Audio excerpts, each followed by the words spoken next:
In the 1870s, San Francisco believed anything was possible.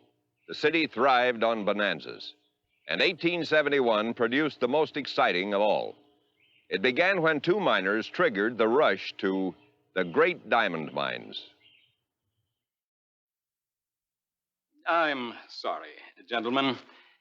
We can't accept this for safekeeping unless you reveal the contents. Well, we can't do that, mister. That's up to you and Mr. Slack. Well, this here is a bank, ain't it? This here is the inside of a bank, Mr. Arnold. And we have rules regarding deposits in our safe. Well, can we see the man who makes them rules? You may not. They are the policies of Mr. William C. Ralston, president of this bank. Let's go somewhere else, Phil. Come on. No, Johnny, no. I want to see that there, Mr. Ralston. You're looking at him.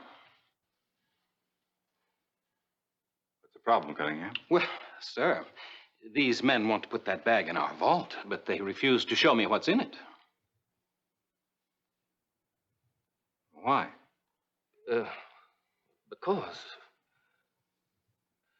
Because what we got in that there bag is our business, sir. That's true. But if you want to put that bag in our vault, it becomes our business. You see, gentlemen, that bag might contain gold or silver, or it could be a bomb to blow out our vault. Oh, no, sir. No, it don't contain none of them things. Well, then what's in it?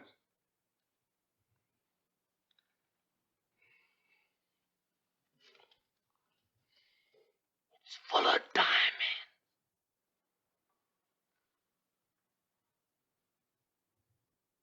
Did he say diamonds? Perhaps we'd better talk in my office. Oh, Cunningham, you better come along. The gentleman doesn't trust me. Right this way, gentlemen. Right in there.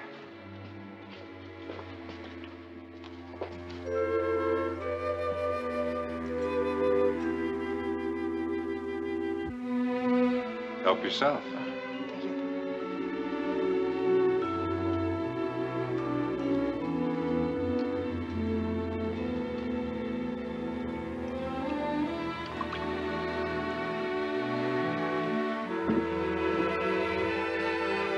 Carb, I got stomach trouble ever since me and Phil come back from Europe.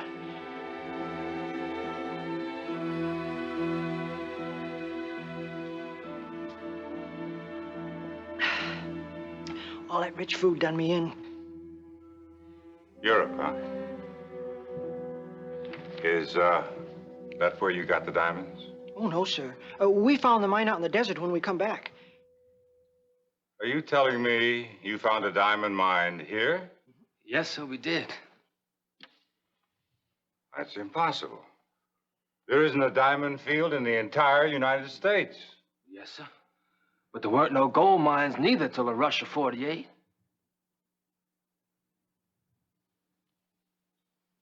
Show me.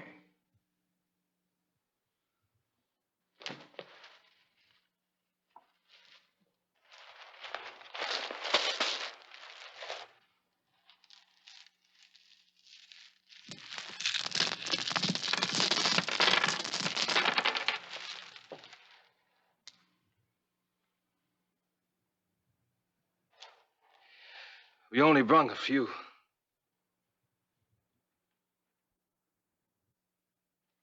Where'd you men get these?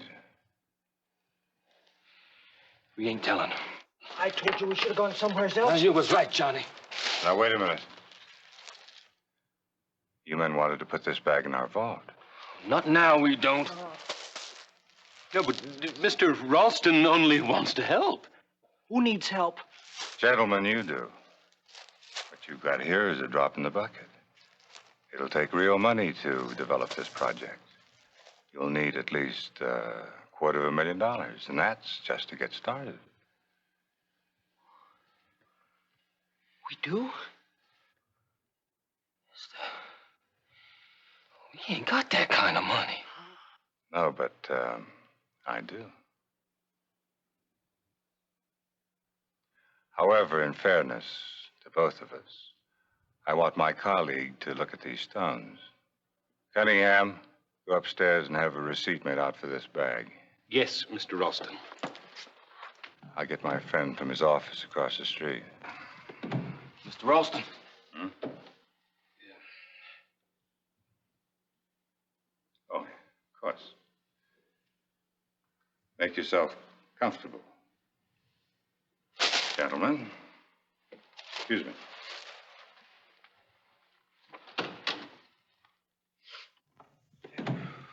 Yeah, Johnny. Who's that other fella he's getting?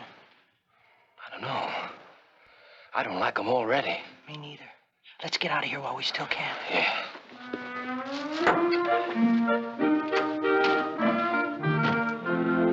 Well, Phil, we still got all the diamonds. Yeah. And that Mr. Ralston ain't the only one that's got a bank in San Francisco. Bill Arnold, you in there? That's Barry Harpending. What's an Asbury Harpending? He's a friend of mine from Kentucky. Johnny. Just a minute. Well, Phil Arnold. I swear, you act as if you didn't want to be found. I found them. They're in here. Now, Phil... Oh, and you must be Mr. Slack. Well, I'm Asbury Harpending, a business associate of Mr. Ralston's here. I'm the one you two didn't wait to meet. For shame on you, Phil. Who's he? Well, that's Henry Jannon, one of the finest mining engineers in the country. Gentlemen, we brought him to look at the diamonds, Mr. Arnold. Well, you ain't getting them. Oh, now, Phil, what are you afraid of? Nothing. Well, certainly. Now, you let our Mr. Jannon just see them. All right. Yeah. Phil, tell me, where did you find the diamonds? Out there, about 1,000 miles from San Francisco. Could you be more explicit? Well, maybe it was Arizona, Colorado, maybe Wyoming. Or even Nevada, Phil. Do you think you could find the place again? Sure. Mr. Ralston, they're real. Absolutely genuine diamonds. As I told you, Asbury, Phil, do you think you could possibly take Mr. Jannon and me to the place where the diamond mines are? Well, why? We ain't asking for no help. Oh, but you're gonna need it, Phil. You're gonna need it. Well, I don't know. would 1,000 apiece cover expenses? Sure. But that don't mean we're making a deal for the mine. Oh, certainly not. Now, we'll talk about that after our Mr. Jannon here has examined the claims and given us his opinion. Agreeable? It's all right, Johnny, huh? Uh-huh. Fine. Come in tomorrow morning. Cunningham will give you the money and a receipt for the bag. Night. Mr. Ralston? Gentlemen. Sir? Nice seeing you again, Phil. Mr. Harpending?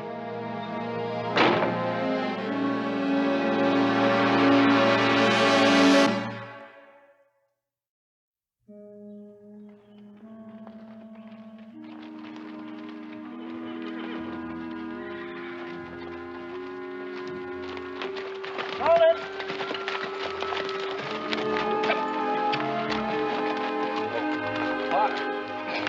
Why are we stopping here? You're going the rest of the way blindfolded. Here, put these on. I declare you still don't trust us, do you, Phil? Better safe than sorry, Mr. Harpending.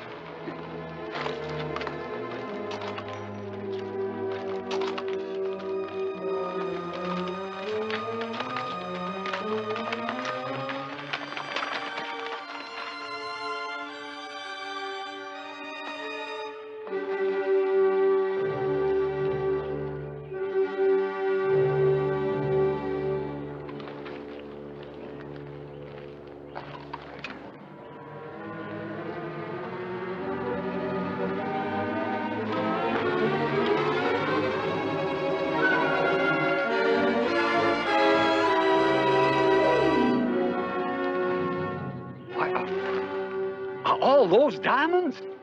Sure. There are even bigger ones over there. What the... They can't be.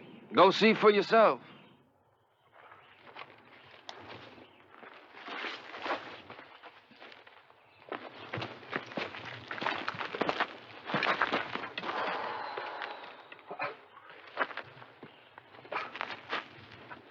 I must be dreaming. Am I? You're not dreaming. I wouldn't believe this if I didn't see it with my own eyes. You see them rocks down there? We call it Sapphire Hollow. Over there is Ruby Gulch. You okay, Johnny?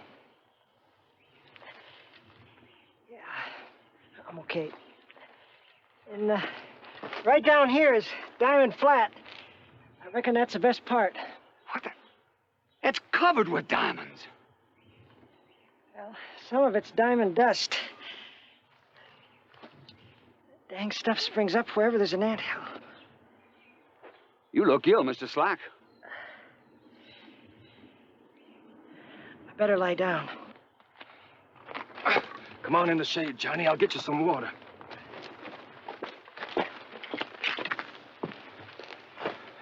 There's a quarter a mile of diamonds. What do you think they're worth, Janet? That's hard to say. Well, just a minute. That's what you're here for. Well, judging from what's on top, I'd say at least $65 million. 60. Look, Janet, let's just keep this to ourselves, huh? At least for the time being.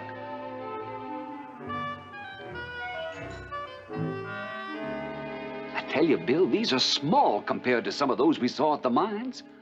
Why, it is the greatest bonanza in history. Good enough for people who want to buy in? If you're selling, put me down for 1,000 shares. I'm selling to everybody. You know, we still have to raise $8 million. Oh, now, hold it, Bill. Take it easy. First, you gotta find a way to buy out those two trusting friends of ours, Arnold and Slack. How much do you think that mine's worth? In the neighborhood of $65 million.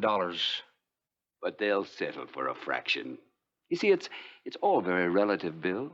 You see, you speak in millions, but they think in thousands. I'm sure he's right. I don't want to risk a scandal, Asbury. I'll offer them $300,000 apiece to get out fast. Bring them in. Oh, I can't. They didn't come back with us. They didn't come back? No. Where are they? Well, I guess at the mines. Oh. Well, send someone to get them. Well, I can't, Bill. You see, they blindfolded us.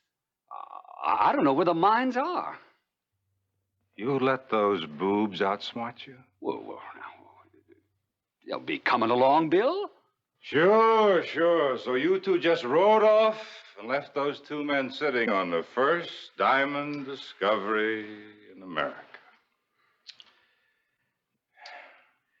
In the meantime, all we have to show our investors are these, and they don't belong to us. If those mines are lost, we're ruined. Now, I don't follow that. I leaked the news to the press in order to raise the rest of the money. You what? Asbury, the whole world knows about those diamond mines.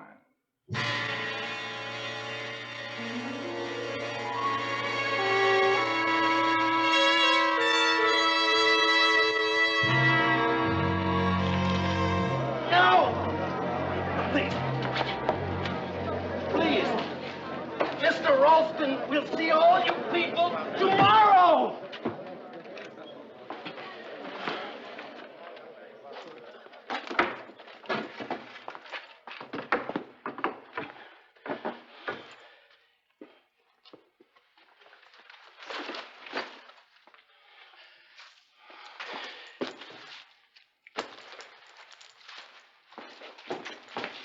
Look at these telegrams, will you? Just look at these telegrams.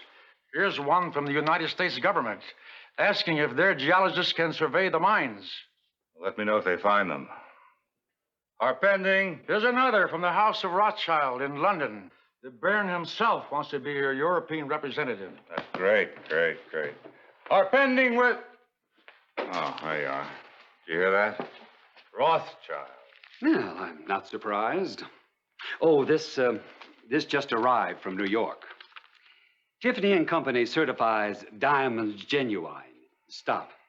We offer $250,000 for shares of your stock. Stop. Signed, Charles Lewis Tiffany. Bill, my boy, we are off and rolling. Rolling. Where are we rolling? You know, those two idiot friends of yours haven't turned up yet. And until they do, let me remind you, we have nothing to sell. Except maybe some stock in a phony corporation.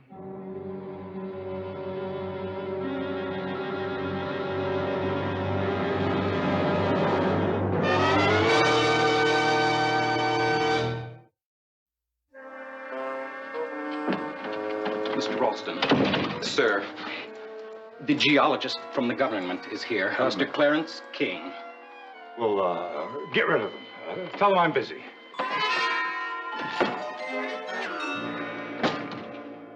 Any ideas? You know, we can't go on stalling the federal government indefinitely. Mr. Ralston! Mr. Ralston. I told you to get rid of them. Yes, sir.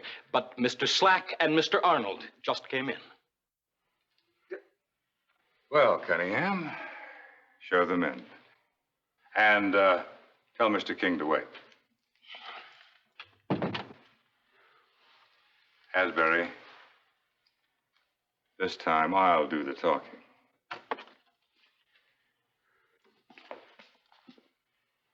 Well, Mr. Arnold, Mr. Slack,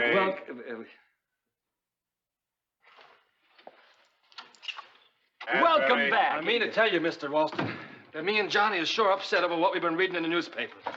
Well, perhaps my statement was a little premature, Mr. Arnold. I was feeling all right until I read that. Heck, Mr. Ralston, we didn't have no deal.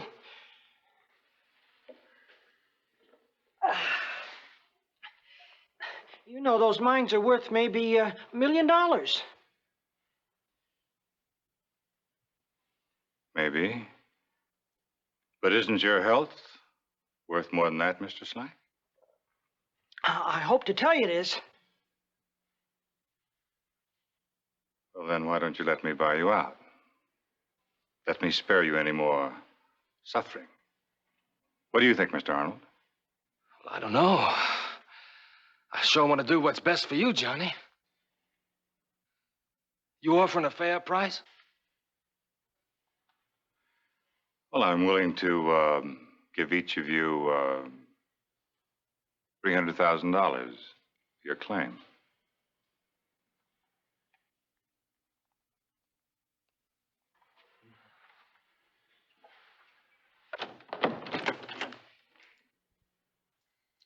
Yes, Mr. Cunningham, what is it now? It's that government man, sir.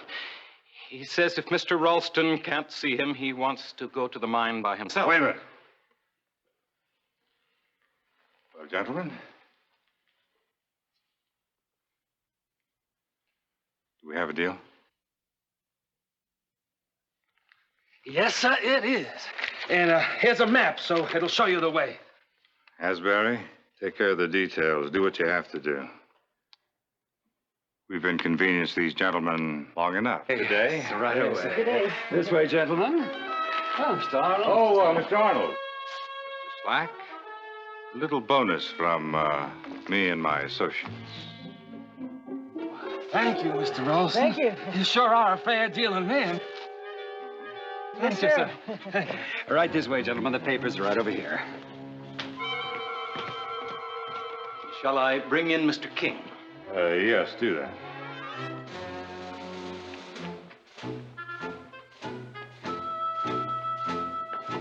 Mr. Ralston? Mr. King.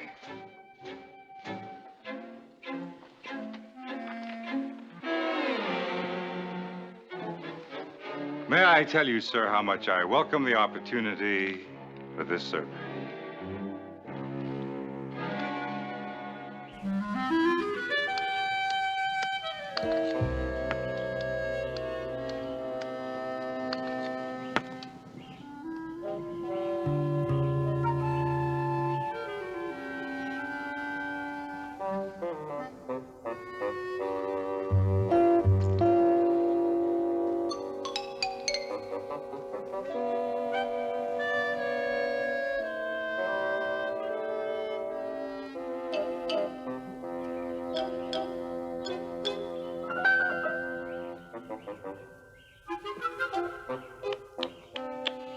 I'm really amazed at you.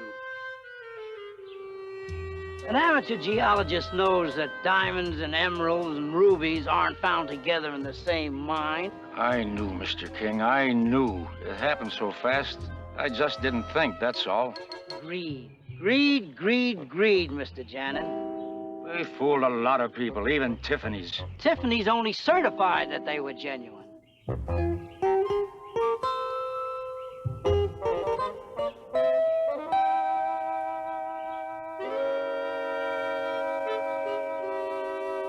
Why, this is a cut diamond.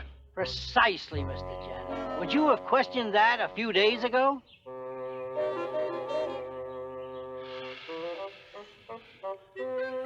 What will Mr. Ralston say? Ruined. Asbury, we're ruined.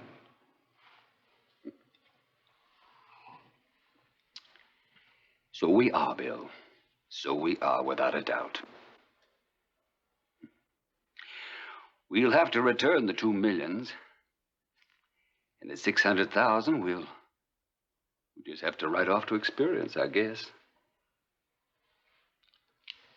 Where did we go wrong? 68, 69, 70, 71, 72. How come you're so stupid?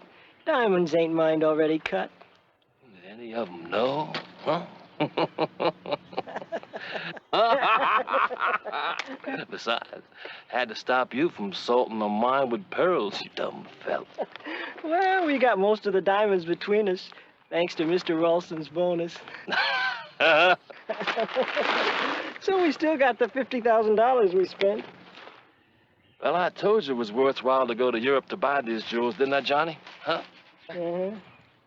Had to be real, right? Right. And for $50,000, who cares if they're full of flaws? People is funny. They want to believe something bad enough, ain't nobody gonna stop them. Yep.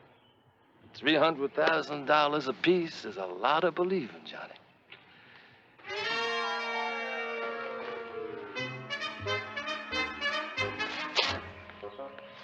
Goodbye, Johnny. Take care, yeah? I will, Phil. I will.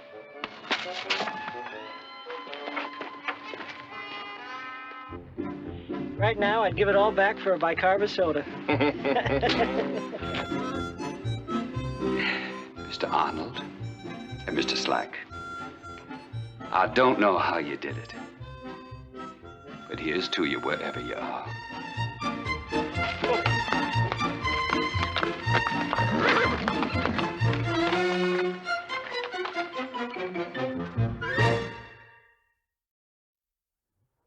Slack disappeared and was never heard from again. Arnold returned to Kentucky, where he became, of all things, a banker. He eventually gave back $150,000 of the stolen money. A short time later, he was killed in a gun duel, bringing to an end one of the greatest hoaxes in history. Be with us next week for another true drama from our American past.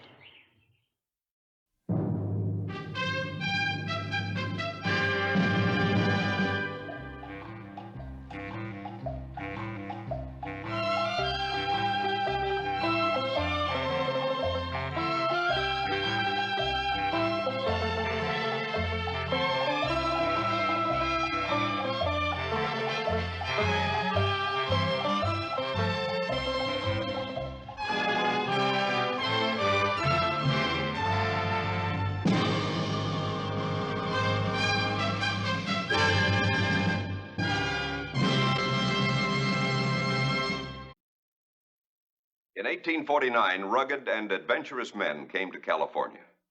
They came from all walks of life and from all countries, all in search of the same thing, gold. Shortly after that came the drifters and grifters, the con men, and those who would find a gold mine in the miners themselves, even if they had to do it honestly. One of these men was Bertrand, a photographer. Now, Bertrand knows that a picture says more than 1,000 words, and that the picture he is about to take may get someone killed. If Bertrand knew this, he might say, "Count me in, count me out." $4.98, $4.99, $500. You can move now, Count. I've captured you. No, don't move. I've captured you. Put the gun away, Mr. Lynn. I don't even carry a quill knife. No tricks, Pete. You're coming with me. Come on, we've got a long trip. Better. My friend is making a joke. Now listen. Finish the picture and take you to Senorita Conchita Vascuela Ibanez. You know where the rancho is? Yes, yes, yes. She's going to be my wife. You understand? My wife. Tell Conchita I have to go on a business trip.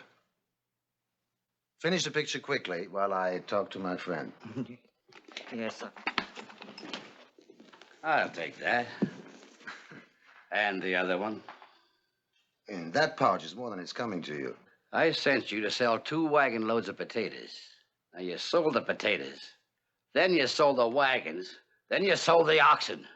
Well, they offered so much for the wagons and the teams I couldn't resist. I've been chasing you for 3 weeks. I only used your gold as a stake. I bet on good horses. I turned up the right cards. But this gold is mine. That's my profit. And my time is worth something, too. And I calculate just about that much.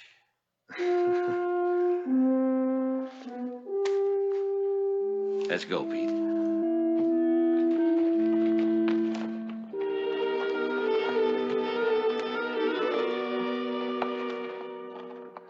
Mr. Lynn, you have a handsome profit on your possessions and your time.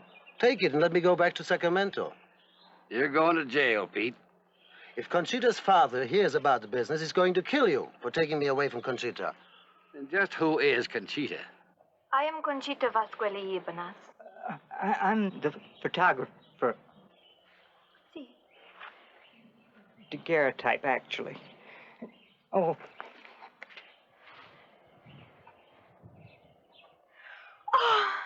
Oh, está bueno. ¿Quién esta, Conchita? Oh. ¿Quién esta? He's a photographer, Papa, with a picture of Peter. Oh, is he not beautiful? He is not beautiful. Oh, not him, Papa. Peter, the Count. Yes, my little pigeon. He is very handsome. Mucho hombre, your Count. The Count. Count von Van Lornthing. Van Lornthing. Count von... The one you said, sir. He told me to tell you something about a marriage, a trip. He's going to take a trip. Trip? He said nothing about a trip? Yes, he's going to take a trip to visit his wife. He's married and he's going to visit his wife. Oh, no. Married? My Count, he's not married. Yes, he's got to be married in order for him to visit his wife, who he's married to. Conchita is the daughter of Don Vascuela Ibanez. He comes from a long line of wealthy and noble Spaniards with many cattle and much land. And what is she to you? We are going to be married. Married? Married? Married! Roberto! Manuel! Venga pronto!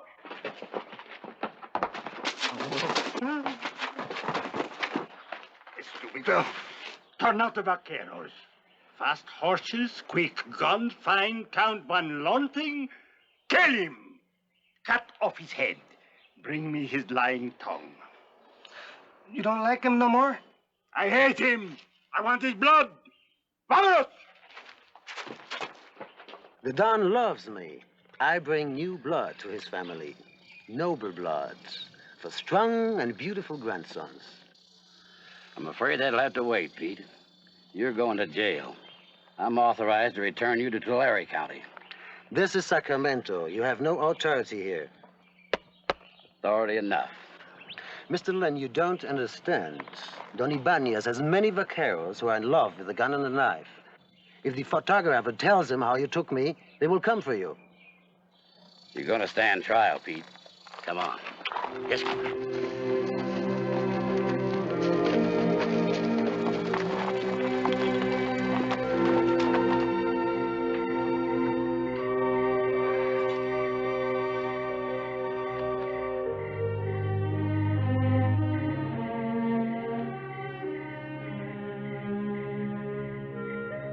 Pete, why'd you do it?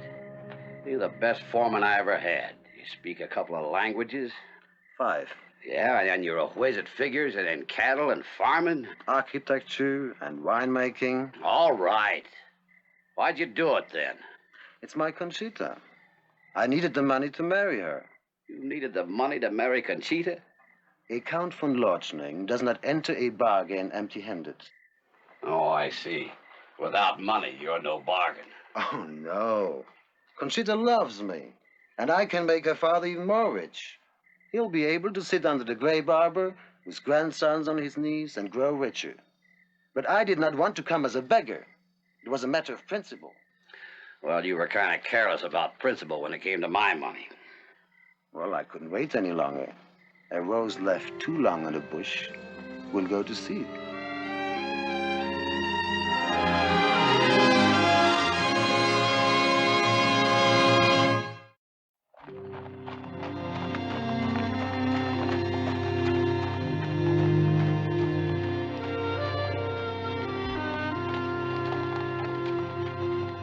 Manuel, búscalo en el Cañón de la Muerte. Yo me voy para acá. Bueno, vamos.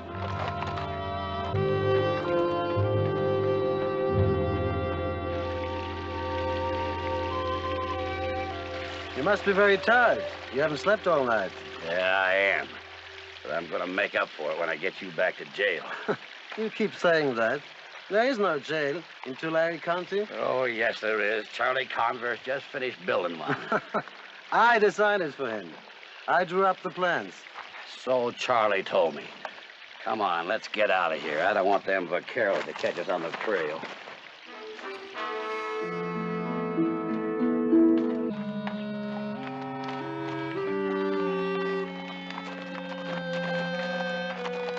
Nada.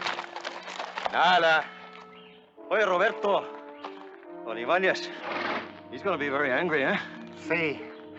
Let us try the other side of the valley. We must find the Count. Vente. Ni modo, hombre.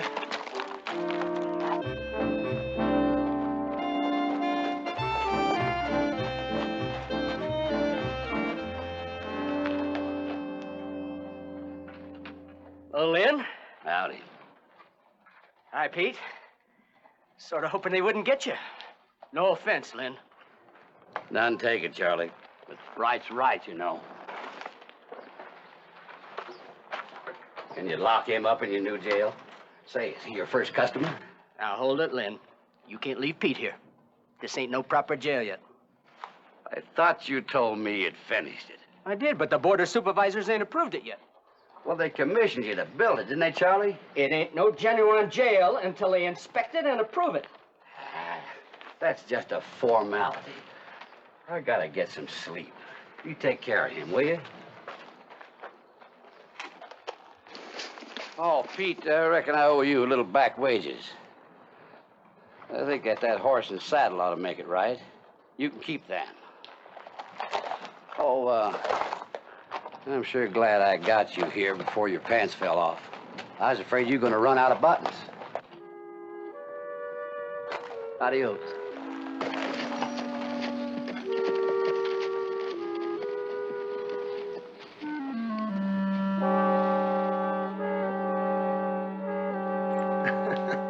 Shame on you, Charlie. You didn't build this jail as well as I designed it. Yeah, I know, but I ain't no such great shakes with my hands.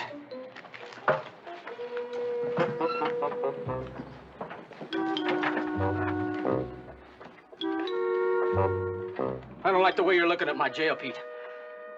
I like it. I like it very much. I think you like it too much. Now, come on. You get inside. I don't want to have to shoot you to protect my investment, see? Go on.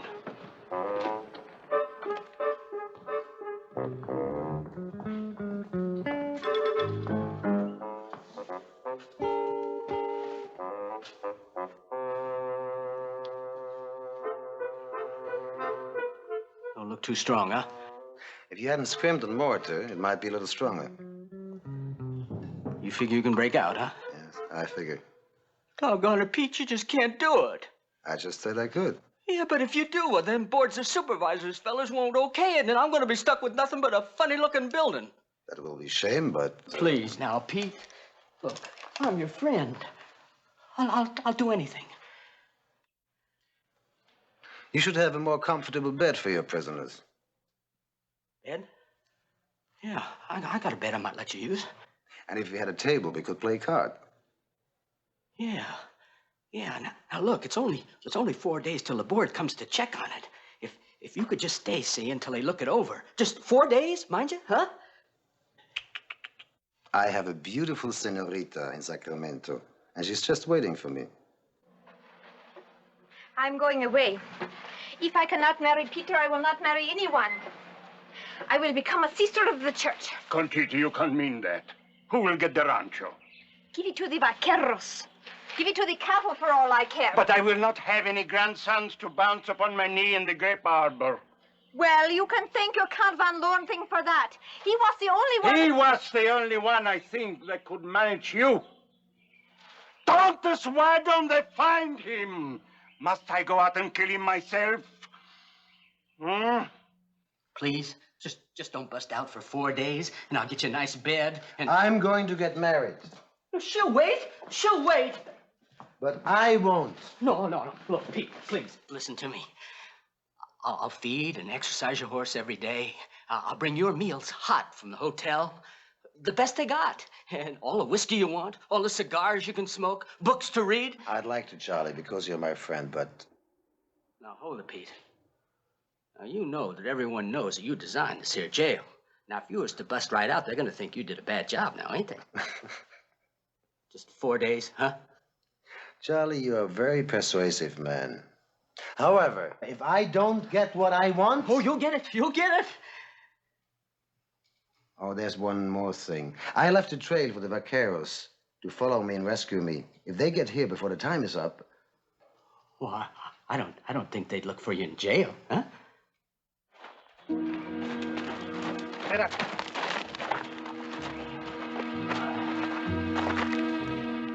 Mira, Manuel. A silver button on the count. Es verdad. The Count did come this way, eh? Oye, Roberto, you're a smart man, eh? Nah, Manuel, stick with me and you become a fox, too.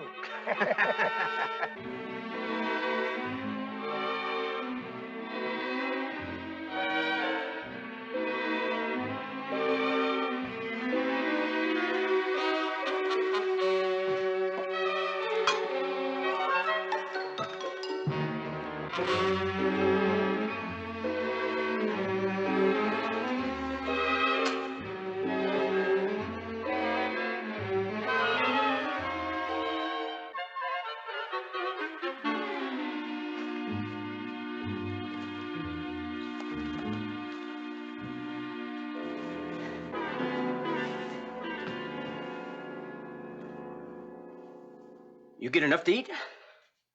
Yes. It was a good peasant food. Peasant? No. Chicken. Did you hear from the commissioners? Yep. Right on time. Day after tomorrow, about noon. Ain't seen hide nor hair of them vaqueros, though. Maybe they've given up. Hey, Roberto, mira aquí. Otro botón. You know, it's as if he would like us to track him down, huh?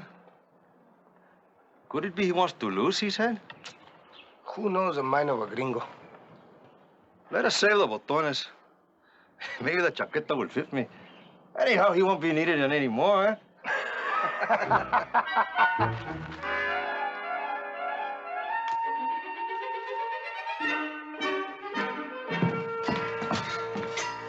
Say, Pete, that board will be here in a little while. Could you help me move some of these things out? I wouldn't want them asking any questions that I couldn't answer, huh? Oh, yes, they might wonder why I sleep on a feather bed. Yeah, listen, my wife's been wondering, too. She's been yelling now for 4 days. She ain't much for sleeping on that straw mattress, see?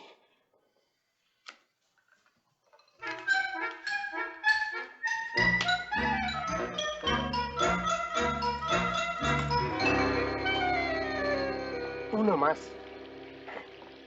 I think we're getting closer. Let's start by asking people if they know the Count. Or his wife, eh? Oh, his wife.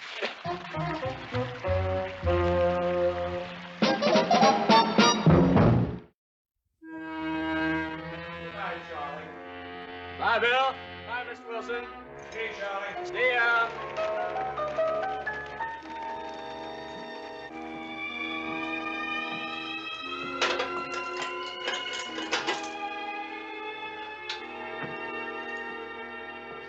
What's the matter? Didn't they approve of your jail? Oh, yeah, they approved of the jail. Well, what's wrong? You look like you lost your last friend. Don't say that. Look, I don't know how to tell you this, Pete, but it's them vaqueros. What's about them? Well, the commissioner just talked to him on the road about an hour ago. They're likely to be here any minute now, see? Oh, don't worry, Charlie. They won't do anything to you. I'll tell them that you're a friend of mine. Yeah, well, it ain't me I'm worried about, Pete. The Don sent them after you, they're gonna kill you. See, the commissioner sent them the wrong way so as I could be ready. He don't want a murder in a brand new jail. You understand? Charlie, you're going to have to make a decision. What do you mean? Would you prefer people say you're a sloppy builder or a sloppy jailer? Well, if I get my druthers, I guess I'd rather be a sloppy jailer. All right.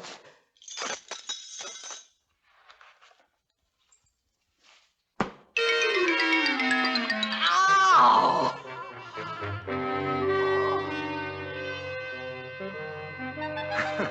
That bump on your head will make it easier to explain why I'm gone. Yeah. Yeah, thanks, Pete. Where's my horse? It's right outside. I knew you'd want it. I don't know where Roberto and Manuel is. They have not returned. And if he does not return with the Count, I will have to send you. And if you don't return, I will go myself to kill him.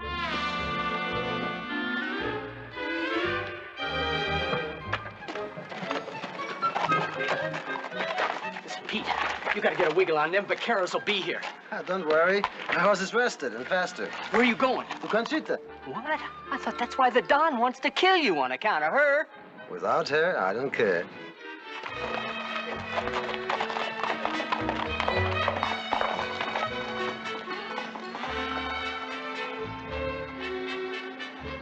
World full of women, he gotta have that one.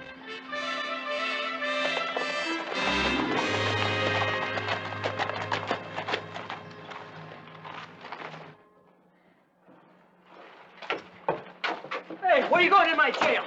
What are you doing to me? Put that knife down! Hasta aquí. The Count, amigo.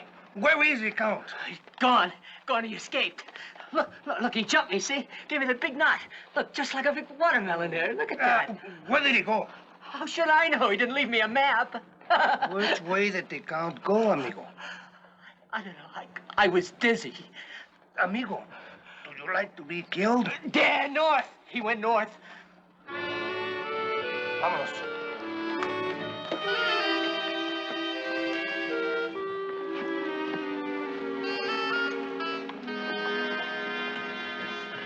Lots of luck. All bad.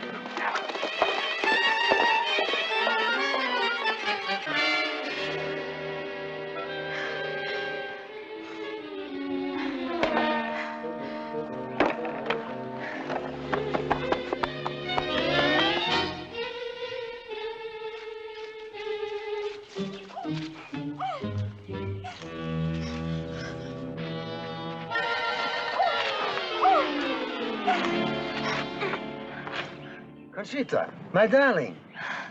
I am not your darling. Why do your father's people search for me? To kill you, to cut out your lying tongue, and I hope they do. Patrón, no encontramos al conde, pero encontramos muchos botones. Botones. Sí, patrón, mira nomás.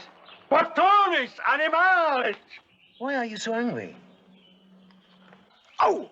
You husband? Don't do that again, my little cactus, or I'll take the sting out of you. What do you mean, husband? We are not married. No, and we never will be, because you are already married.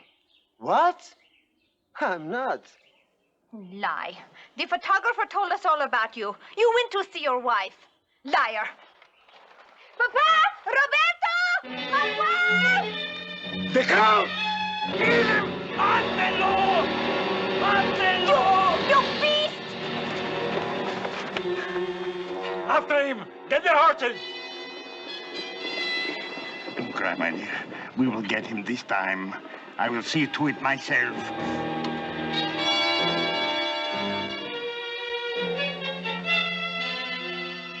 Peter.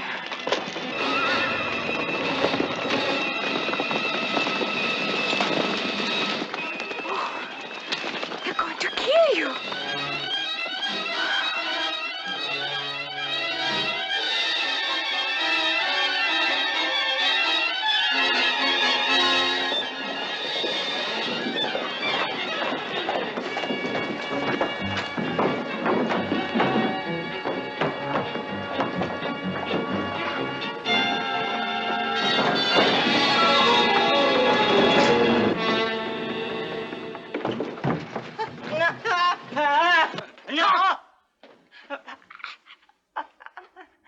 Go on, tell him.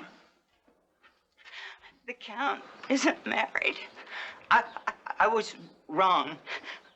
I remembered what he really said later on, but I was afraid to tell you. It was your daughter, Conchita. He said he was going to marry.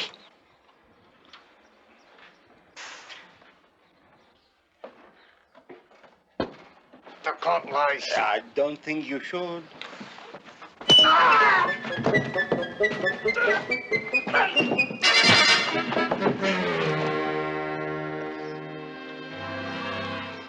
You see why I didn't think you should?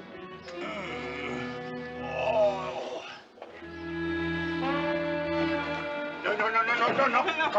Come on, my little rabbit. No, don't worry. I want you to take a picture of me and one hombre that can handle men and women. Even Conchita. Come on, let's go. Roberto, I don't think I want to be a smart fox. Historically, there remains some doubt about the exact quantity, but it seems a good bet that Don Vascuela y Ibanez had a satisfactory number of grandsons to bounce upon his knee under the grape arbor. Next week, another forgotten true story from the history of the West.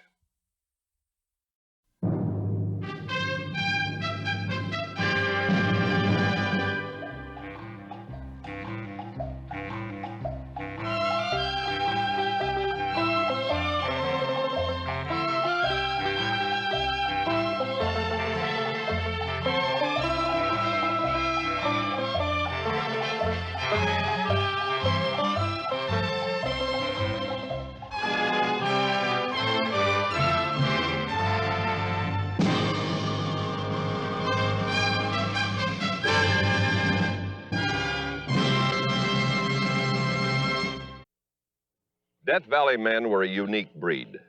Only the toughest prospectors ventured into these alkali sands. But they were men with dreams, dreams of making one big strike. Death Valley women had dreams too, but theirs were about things other women took for granted, like having neighbors close by or going to a church social. Cynthia Lane had her own special dream about a dress made of silk, trimmed with velvet. It was the perfect dress for a desert girl.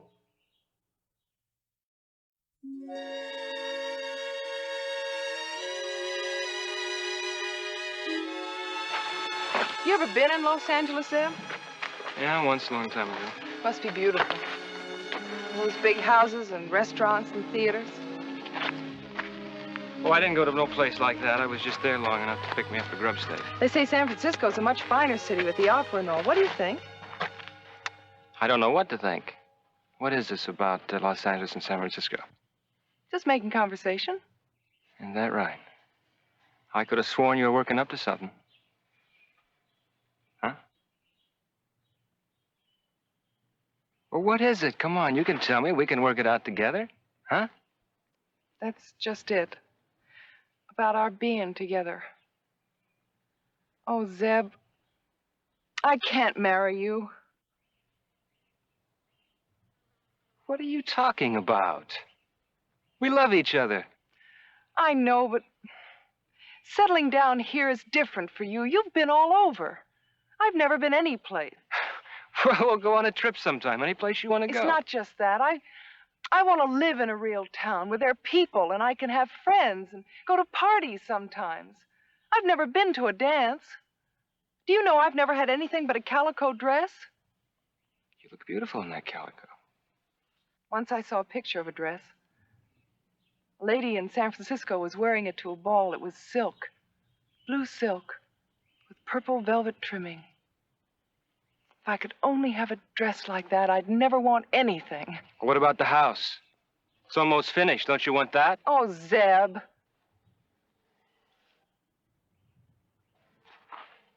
All right. You go to some town and you wear your dresses and meet your fancy people.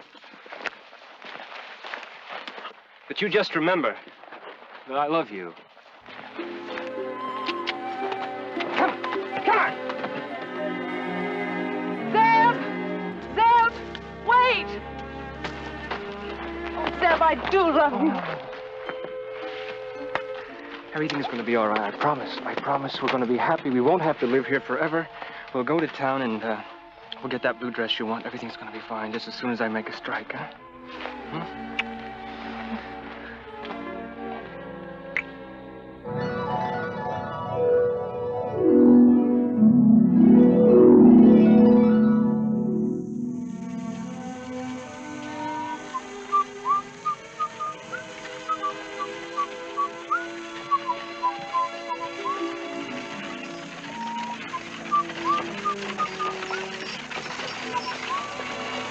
Whoa there. Whoa. Ah, home again. Had good time.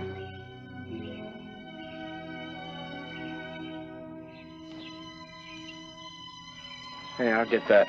You go on in.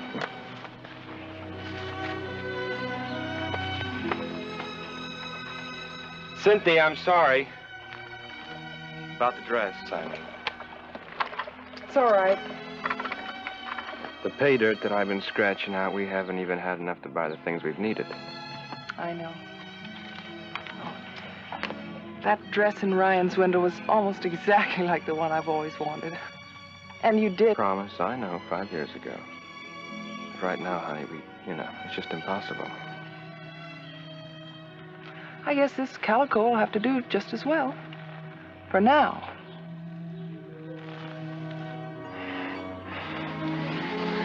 That's my girl.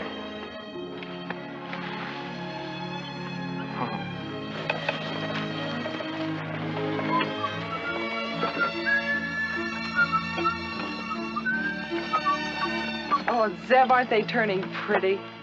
Not half as pretty as you.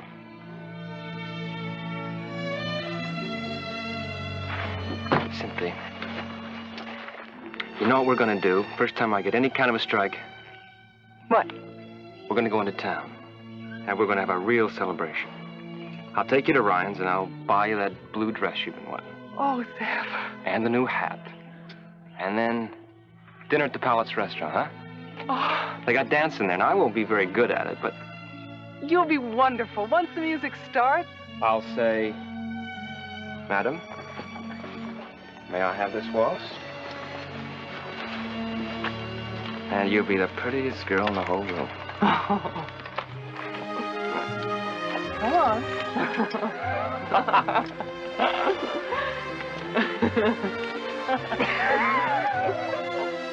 Come on. All right?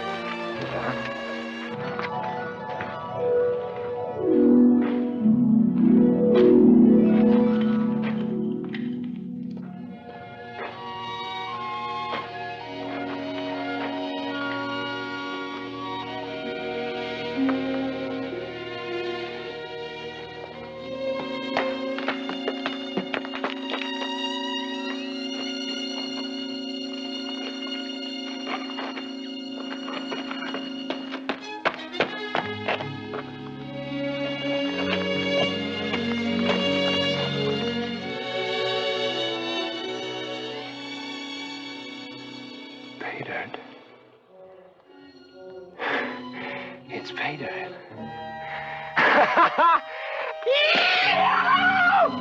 Nero, did you hear that? We're rich, Nero! We're rich! Did you hear that, Nero? See? Oh!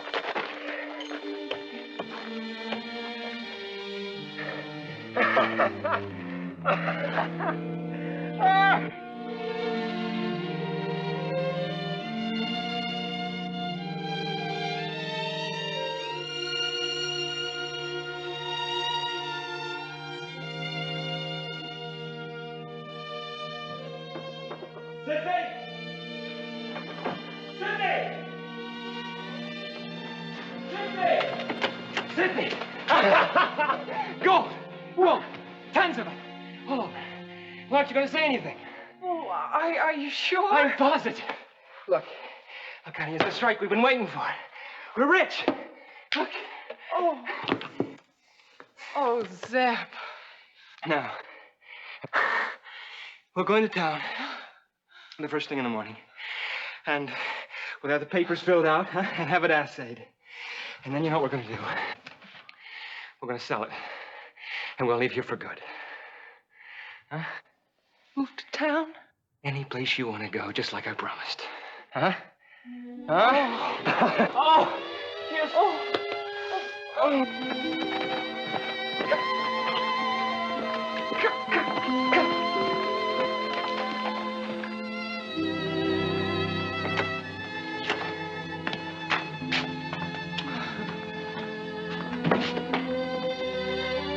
Well, what happened? Guess. You sold the claim. Uh-huh. But that's not all. Oh. What else, huh? Guess how much? $10,000? No. $15,000? Nope. Oh, Zeb! $25,000. $25,000? Huh? Oh. Oh. Come here, let me tell you what happened. I went to the claims office, and there was a man there from Consolidated Mining. And as soon as he saw the samples, he was interested. So I took him out to the claim, and he filed the papers. He just signed them, everything, right there. Did he give you the money? You don't just carry money like that around with you, but it's all right. I go into Los Angeles and sign the papers, and he gives me a check. Oh, Zeb. It's more than I ever dreamed. Yeah, I know, me too. Now, look, you go on and get ready, and we'll go, huh? Now? Well, why not? We'll go and we'll have that celebration I've been promising you. Oh. What? What's wrong? Zeb, I can't go into Los Angeles without a decent thing to wear. Honey, we can pick something up on the way. We're rich. I tell you what, you go on and sign the papers. You don't need me for that. I'll stay here and pack. By the time you get back, we'll be all ready to leave. For good. I thought you wanted to go. I do, but this way's better. All right. Okay. Oh, Zeb, will you bring me the dress? The blue silk one with the purple velvet trimming? Sure I will.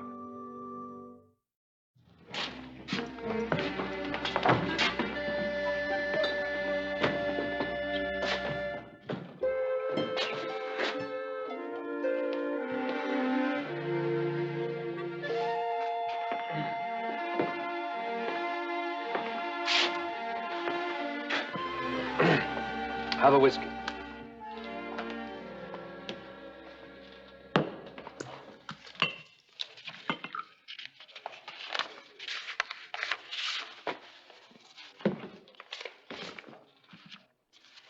Keep the change. Had some good luck. Well, say you did. Rob a bank? Hey, that's a good one.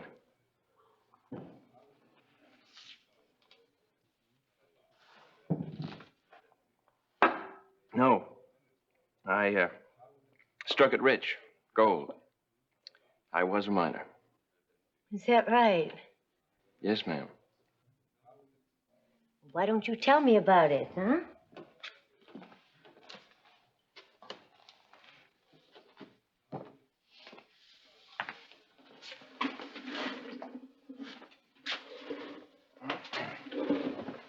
So where is your gold mine, miner? It's not mine anymore. I said I was a miner.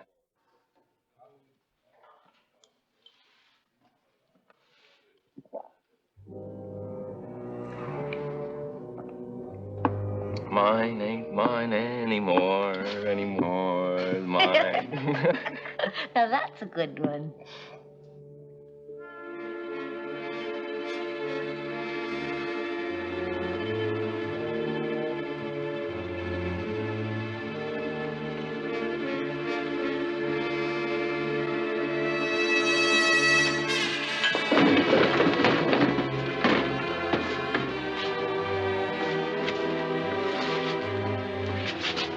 It's all right, folks. Just a little too much to drink.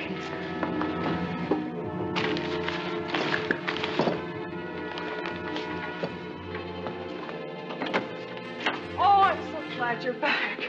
I expected you yesterday. What's the matter? Zeb?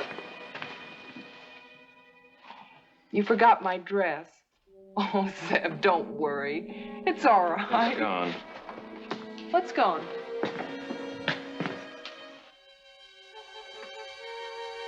The money.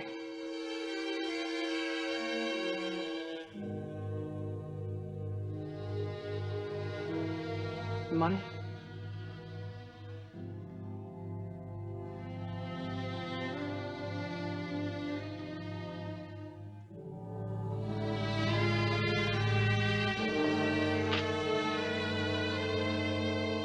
All of it?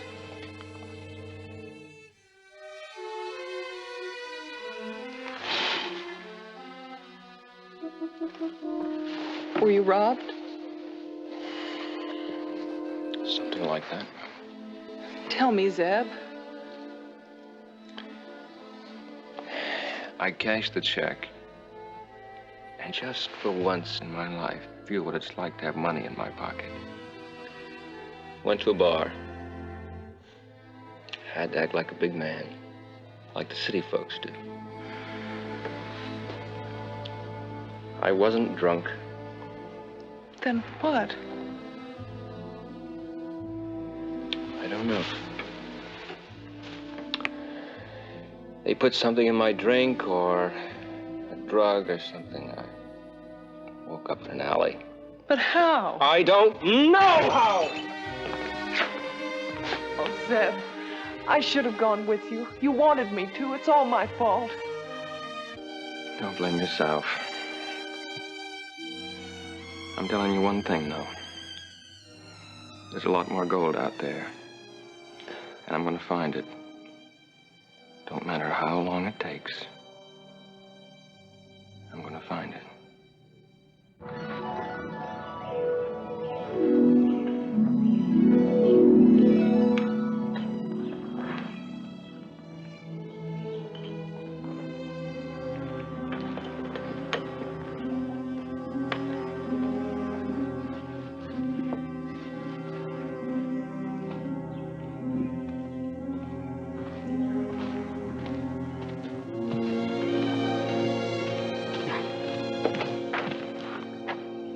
Back early.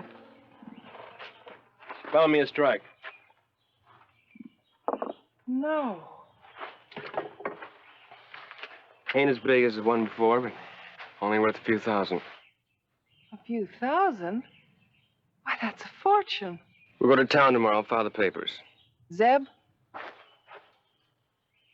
we could kind of celebrate.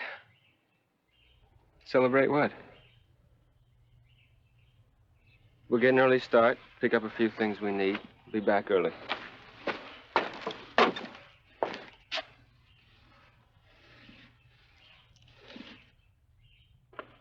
Sure you don't want to ride along? I'm sort of tired. I'd just as soon stay home. Okay, you suit yourself. Should be back before dark. Zeb, Will you bring me the dress? What dress? Oh, you remember. The blue silk one. You still got that in your head? There ain't no place out here to wear it. Come on. Come.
Cynthia?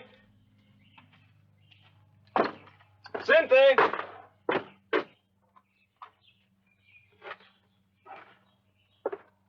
Cynthia!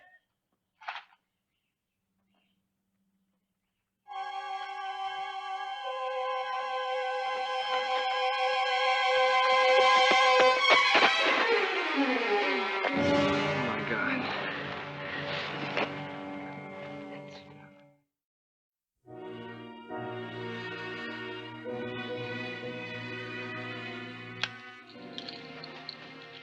Is she gonna be all right? I don't know. She's got to be. It's not just exposure from the sun. She's got no will to live. What do you mean, will? She's given up. That's not possible. Well, maybe it's the monotony. The days, the years, sameness.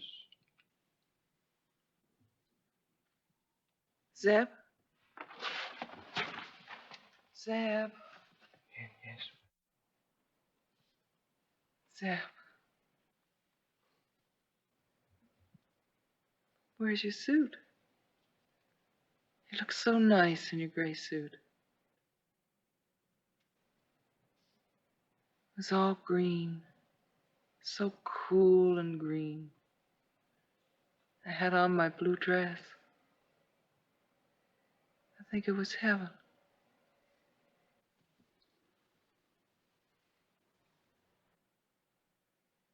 Cynthia. My dress looked so beautiful in heaven. Cynthia.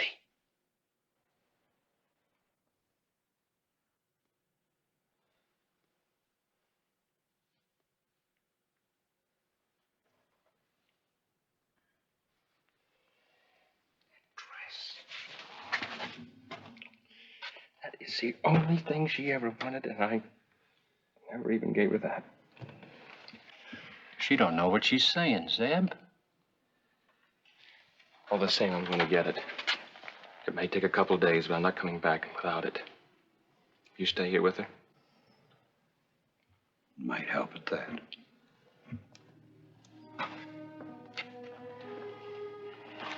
Thanks, Doctor.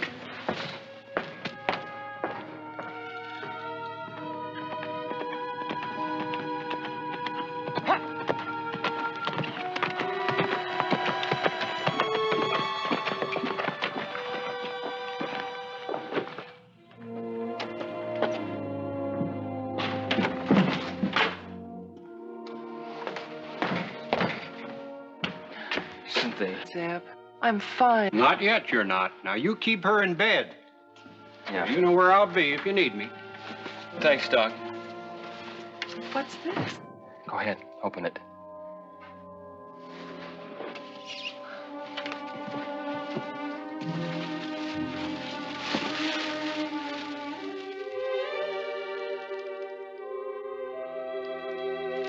Oh, Zeb. I hope it's the right color. It's perfect. No, you stay here now. You can't get out. Oh, just for a minute. Zeb, I want to see what it looks like.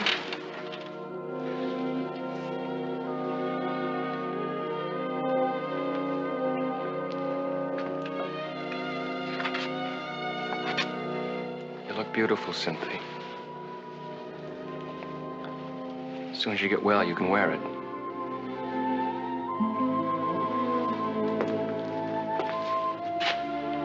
We'll go any place you want. Won't come back till you've seen everything. You don't mind coming back, do you? I don't mind.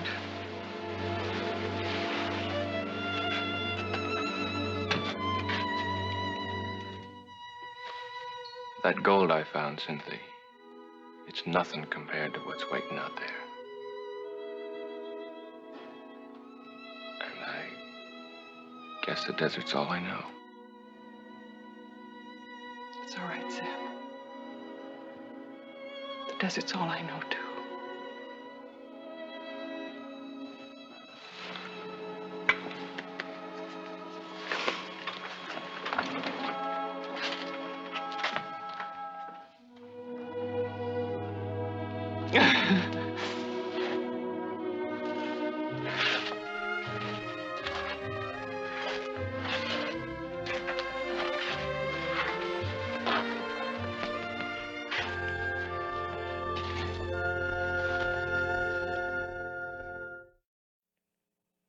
Cynthia was part of the purple-shadowed mountains and ridges. She was a desert woman, and Zeb was a desert man. And through all the years that followed, Cynthia's dress was the most beautiful ever seen in Death Valley.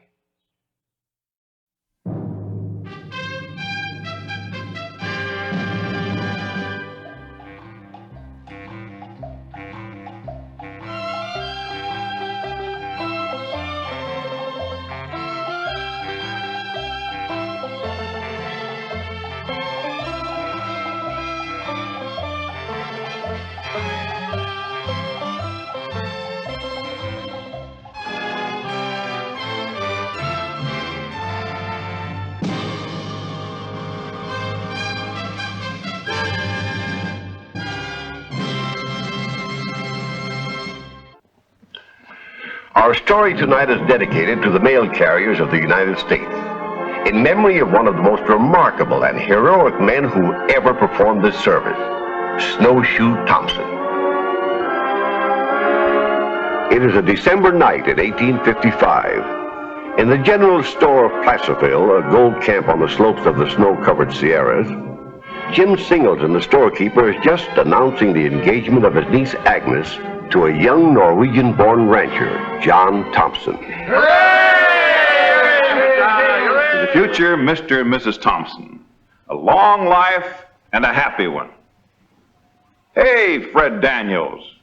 Mr. Mining Recorder, glasses up. Just because the best man won, You keep out of this.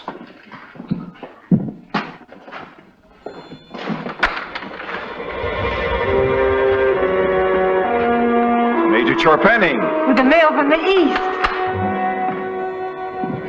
You're almost 2 weeks overdue. I'm lucky to be here at all. I'll go out and unpack for you. There's nothing to unpack. Where's the mail? Somewhere in the Sierras. You left the mail up there? I left more than that up there. My partner, Ab Woodward, scalped by Injun. Last time I ever tried to cross those mountains in winter, snow 30 to 40 feet deep, and cold. Our pack animals all froze. This is my last run. What about your contract with the government? They can't hold me to it. The job's impossible. It pays good money. $1,200 a trip. With your choice of freezing to death, or being scalped, or being caught by an avalanche. Nope, I'm all finished. Nobody will blame you, Major. But it will be disappointing not getting news from the east. Letters piling up just the other side of the Sierras. What it actually means is that we'll be cut off from all overland communication with the States. Then suppose you try it, Mr. Daniels. I was just stating a fact. It's getting late, John. I'll see you home.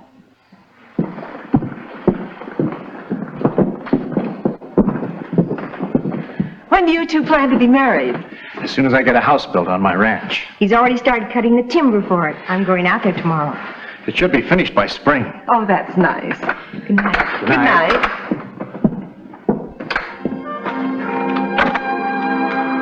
I have a cherry bureau which belonged to my mother, and a platform rocker, and a lovely walnut sideboard that came all the way around the horn. We can add to them, John, as we, John, you're not listening. I was thinking about Chorpenning abandoning the mail service. It seems a pity. But if it's impossible for him to get across the mountains, John. Men in Norway travel the mountains in winter, in snow as deep as the Sierras, cold even more intense. On skis. I had my first pair as soon as I could walk. Skis? What do they look like? I haven't seen any since I came to this country as a boy of 10, but I remember them perfectly. I'm going to try it. Try what? To make a pair of skis.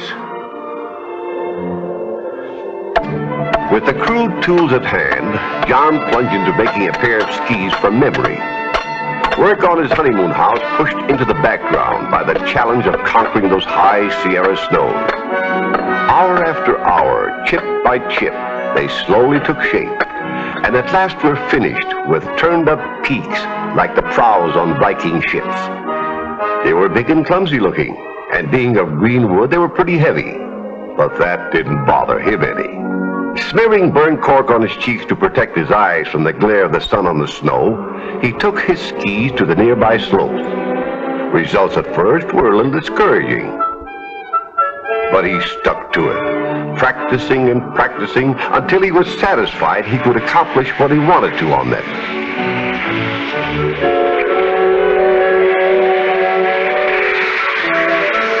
Then... You're proposing to cross the Sierras on them things? Yeah. Alone? Yeah. The mail on your back? John, it's suicide. You'll never make it.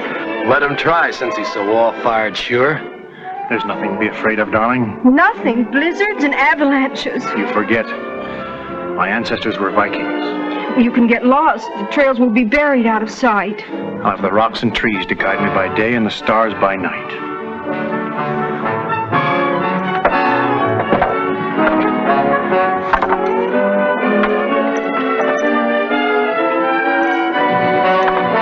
Gentlemen, I'm taking bets. On what day in spring the body will be found. Step right up and... Stop it, Fred.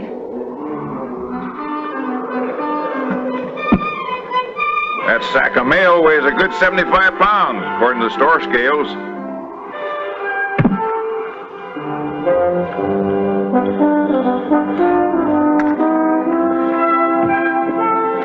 That'll save some weight. But what if you need it? You might run... Don't worry. Where's your blanket? I won't need any.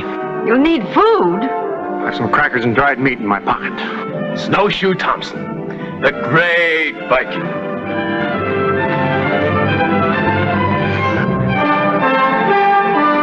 Well, goodbye.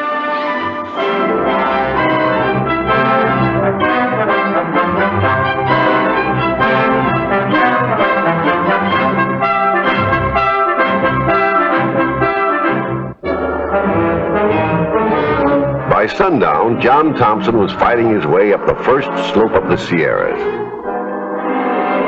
All night he climbed, and all the next day.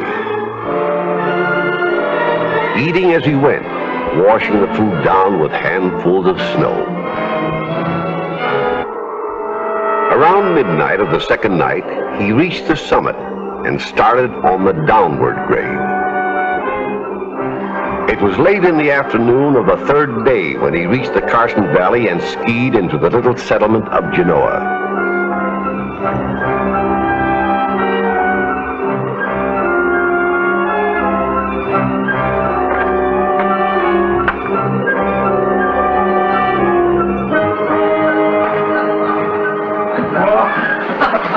Anyone tell me where I can find the postmaster? Well, yes, I'm the postmaster.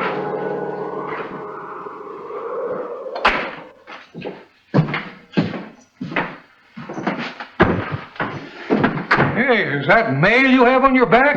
Yes, sir. Well, where you from, son? From Placerville.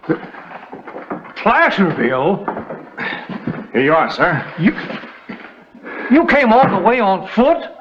Well, yes and no. I came on these skis. Those oversized barrel staves? That's right. How long did it take you? 3 days. 3 days? Mister, the drinks are on me. Thanks, but all I want is some sleep. I can take care of that, too. There's a bunk in the back room. Good. If you folks have any mail to go west... I got a big pile of it. I'll be leaving first thing in the morning. Man alive. Can I ask you something, mister? What's your name? Well, just call me Snowshoe Thompson. Over 5,000 claims filed this past year, at $1 a claim. Why, that means you've made over $5,000. That's right. And all without budging outside my office. And I'll make more next year. People coming in all the time. Agnes, I tell you that... He's back! John's back! Oh, John, you're safe. Thank goodness. I've been so worried about you. So you couldn't make it. You had to turn back. Turn back? Nothing, you made a round trip. I don't believe it. In less than a week? Impossible. Maybe this will convince you. A letter from my sister in Missouri. Here's a shopping list a woman in Genoa gave me. She wants some turkey red and thread to match. The mountain labored and brought forth the spool of thread. Was it terrible going, John? The trip east was the slow one. That took 3 days. But coming back, the climb is shorter and there's a longer downhill run. I made that in 2 days. Imagine. And your penning was over 2 weeks. Next time I'll know better what's ahead. You're going again? Sure he is. To deliver the thread to the lady in Genoa. If I don't, there'll be no mail delivered all winter. That's all right. We'll wait and be married a few months later. I knew you'd understand. And so Snowshoe Thompson began making regular runs across the Sierras between California and Nevada. It didn't matter what the weather. He started out just the same and always came through on time. He traveled always as he had that first trip, unarmed and without a blanket. If he camped for the night, he hunted himself a stump of a dead pine tree and set fire to it, and lay down with his head pillowed on Uncle Sam's mail sack. The sacks he carried sometimes weighed as much as 90 pounds, a load that would have broken the backs of most men climbing up those heights. It wasn't all mail either. Folks asked him to do errands for them. Once he even carried a small printing press across the Sierras for the Genoa newspaper. When spring came and the snows melted, there was no longer need of Snowshoe Thompson. Others with pack animals could carry the mail. I'm so proud of you, John. Job you've done. Now we can be married. I mean, as soon as the house is built on the ranch. What's the matter, John? You haven't changed your mind. Oh, no, Agnes. I love you more than ever. It's just that I haven't any money. Not a cent. But what about your pay for carrying the mail? I haven't collected any. The fact is, I clean forgot to make a deal or ask for a contract. Oh, John. I'll make up for it this summer. Mr. Colwell, a friend of mine in the Sacramento Valley, has offered me a job on his ranch. I'll save every penny I earn, and then in the fall we'll build our house. Will that be all right with you? It'll have to be, I guess.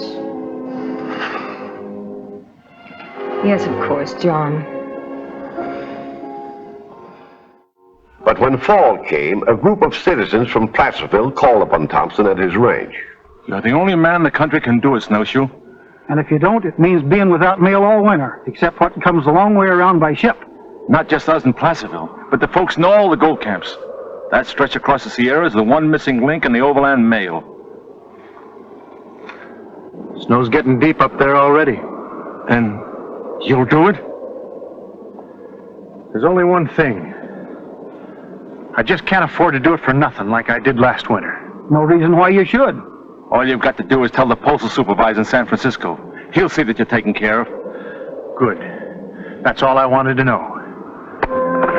Thompson didn't get around to writing the supervisor until the winter was half over. He was so busy making his weekly trips over the mountains. And when he finally got an answer towards spring... It seems Chorpenning still holds the government contract to carry mail between Salt Lake and the coast. Only now he's carrying it on the southern route, looping down by way of San Bernardino to San Diego. But that doesn't go anywhere near Carson Valley. But it is mail service to the coast. They can't very well give the contract to two parties. So you spent another winter without pay. I guess I'll have to hire myself out to Colwell again. And we'll have to postpone our wedding for another year.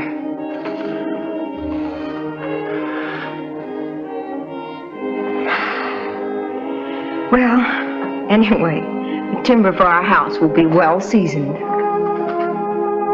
But when another winter rolled around, it was the same story. Snowshoe Thompson had by now become an institution. They couldn't get along without him. So once more he bridged the gap in the overland mail route, a one-man link completing that 3,000-mile chain. I'm sorry, Fred, but that's the evening John is due back from Genoa, and I want to save it for him. How much longer are you going to let that fella keep you dangling? It's going on 4 years now. I agree with you, Fred. She's wasting her time waiting for him. He hasn't even given you a ring yet, has he? No, he hasn't. Well, if you want one, a big diamond, you know where you can get it. Good night. Good night. Good night. Good night.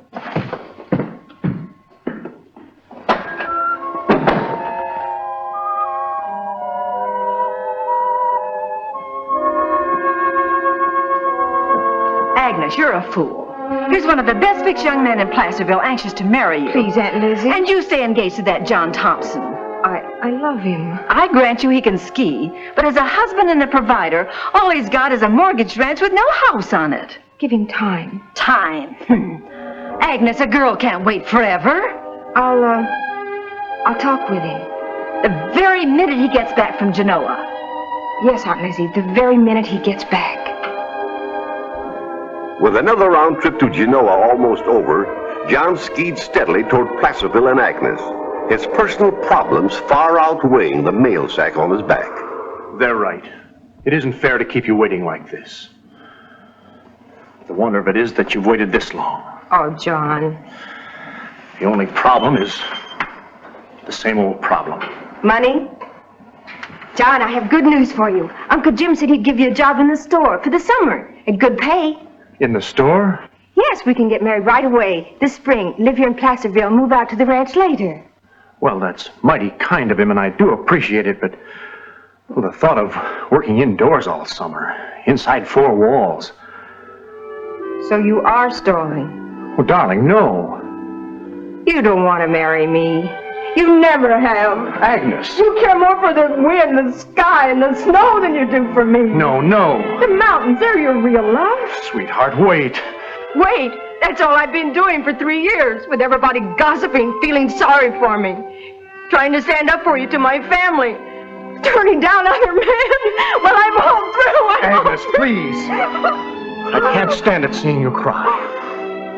Of course I'll accept your uncle's offer. You will? And we'll be married. When? The winter's almost over. In a few weeks now, the passes over the Sierras will be open again and I can quit the mail service. Say the first week in April? Is that a promise? I promise.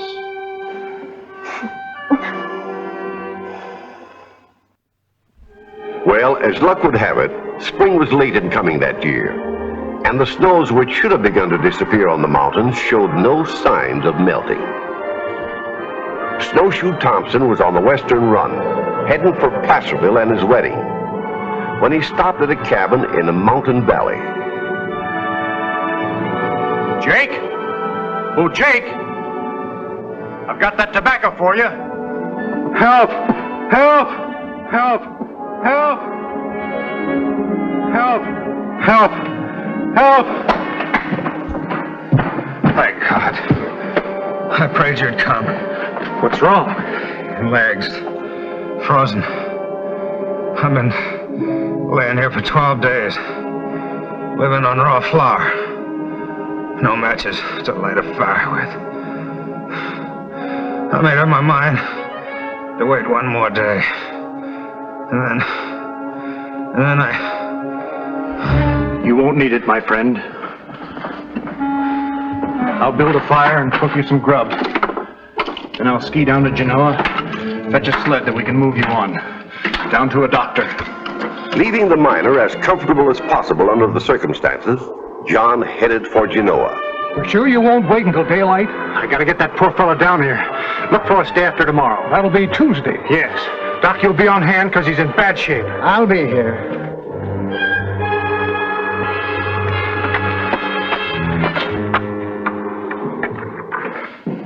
Is it really true you set the date? Of course it's true. My wedding dress is finished and the wedding cake is baked. I'll believe it when I see a ring on your finger. Then come to the house this Thursday evening. The ceremony's at 8 o'clock.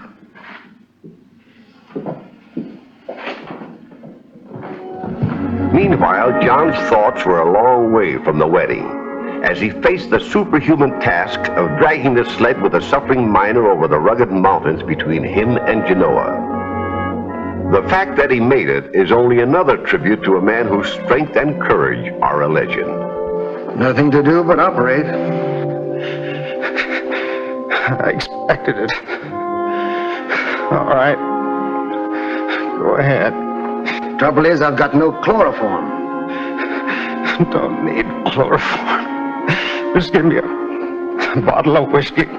In some cases, that would be all right, but in your weakened condition, the shock of the operation would be too severe without anesthetic. I'll go get some. I'm afraid that's impossible. The nearest place would be Sacramento. Can he wait 5 days? That isn't the question. Maybe I can make it back in 4 with no pack on my back. Oh, now look, son. You've been on those skis for 3 days and nights without any rest. I'll be back as fast as I can. Saturday or Sunday. Now, don't you let John see you beforehand. It's bad luck. I guess Uncle Jim must have warned him, because he hasn't been near the house since he got back. Fact of the matter is, he ain't back yet. Why, he was due in yesterday at the latest. Why didn't you say something before now? Didn't want to worry you. He probably had an extra heavy load, being his last trip. He'll be here. He promised. Well, the bridegroom. Where you been? It's almost time for your wedding. Had to go to Sacramento for some chloroform for the doc in Genoa. On my way back with it now. Fellow there with frozen legs fighting gangrene. Every minute counts. Tell Agnes, will you? Sure.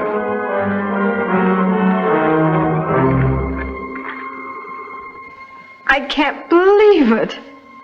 Here in Placerville and not letting me know. Leaving town an hour before his wedding. I saw him. Talked with him. And he gave no reason? In too much of a hurry to get away. That don't sound like John. Whoa! It's the Grimeses. They always get places early. I'll tell him Agnes has been took sick. The wedding has been postponed. No. Tell them the wedding has been called off for good. Agnes! I would marry John Thompson now if he was the last man on earth.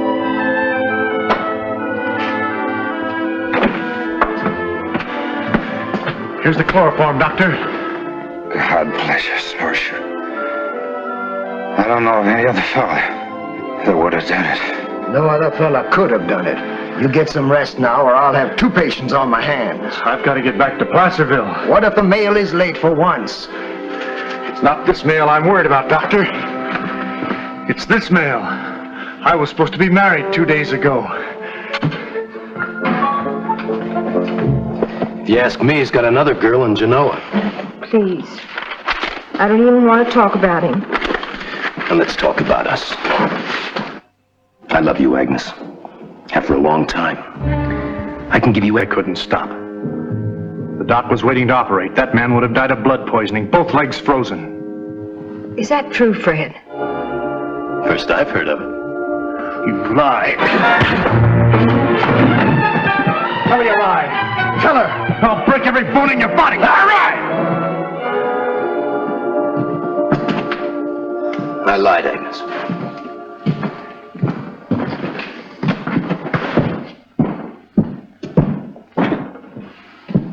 I'm so ashamed, John.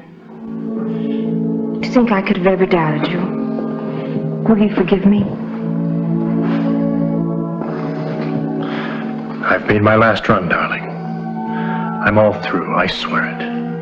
Oh, no, you're not. You could no more stay out of those mountains than an eagle could. It's your world.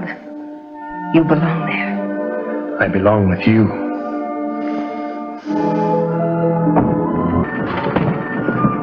Welcome home, Snowshoe. Home is right. I guess this is as good a time as any, seeing as we've got you two here together. Jim, get it out of the safe. We all got to think of Snowshoe of the raw deed you've had. Carrying mail winter after winter for nothing. So we passed the hat. Not only here in Placerville, but around the diggings and all the camps where you deliver letters and papers. We can't pay you for what it's been worth to us. Anyway, there's enough to pay off your mortgage and build your house. It's our wedding present to you. Thanks. Thanks.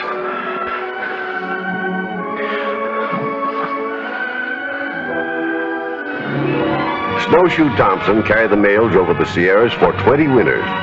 He died at his ranch at the age of 49 and lies buried beside his wife and son in the little cemetery in Genoa, where the mountains he loved and braved look down upon his last camping place. The father of skiing in the United States, and worthy forerunner of those couriers whom neither snow nor rain, nor heat, nor gloom of night stays from the swift completion of their rounds.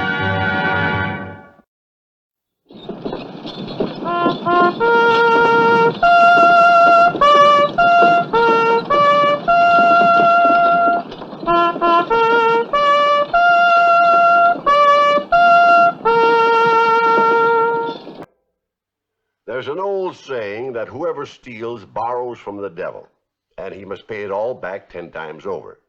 Now, Tom Dixon, to use only one of this famous bandit's many names, learned that even when a man has decided to go straight, there's still no escaping that devil's due.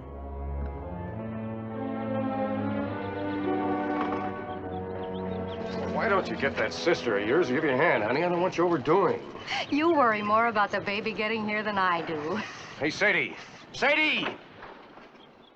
I heard you.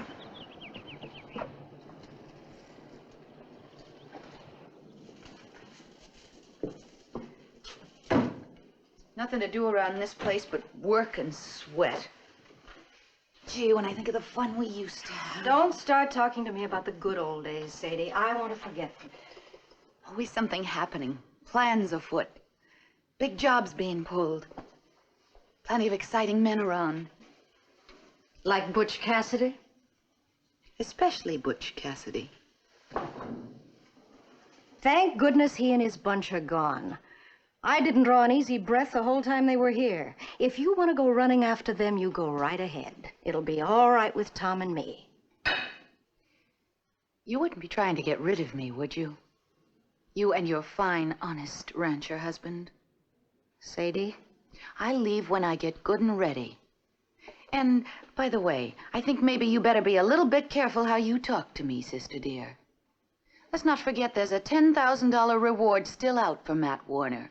All I'd have to do would be tell the nearest peace officer that Matt Warner and Tom Dixon are one and the same. And boy, I'd collect all the money I'd ever need. Come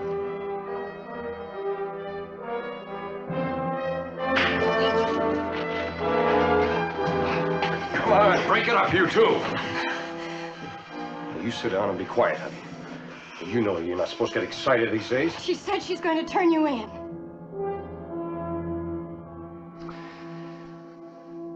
You've been in the game a long time now, Sadie. You know most of the boys from Canada to Mexico. You know how they feel about anyone who sells out a friend for blood money. So you go right ahead. Turn me in. See how long you last. Oh, I didn't mean it, Tom. I guess I was just blowing off steam.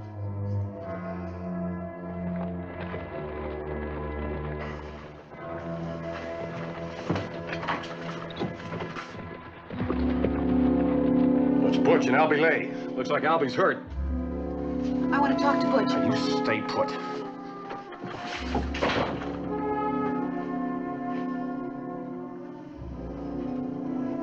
What you fellas been up to? I thought I told you that... You hold it right there, Tom. Don't you move. Rose, Sadie, get that medicine bag out here.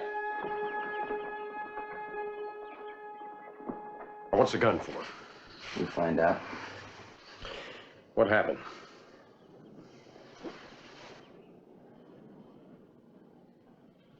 We hit the bank in town. One of those fool clerks started shooting. I cut him down, but we had to make a run for it. Didn't get a penny. Innocent man dead, nobody the better for it. Him or us. Take care, Albie.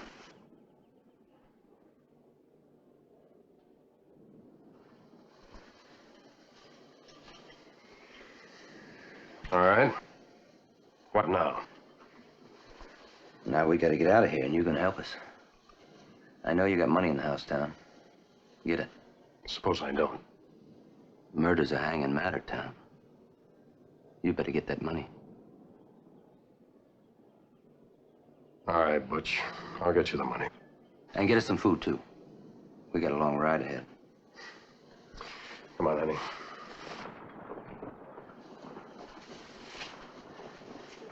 You know, he's a smart fella, Albie. That's why I never had to shoot nobody. I'll get us some fresh horses. Butch, you're taking me with you, aren't you? No, afraid not. But you promised. Well, that was before, when I figured I'm making a big haul. Butch, you can't leave me stuck out here. Looks like I'm gonna have to. Butch, we can still make a big haul. $10,000. 10,000. I can turn Tom in for the reward. We can take the money, get out of town, spend it any way we want to. Darned if I don't think you wouldn't. Tell you what. You take a hike up there in Hayloft. Out from there, you can see way down the road. If the sheriff comes, you sing out, yeah? All right, Butch.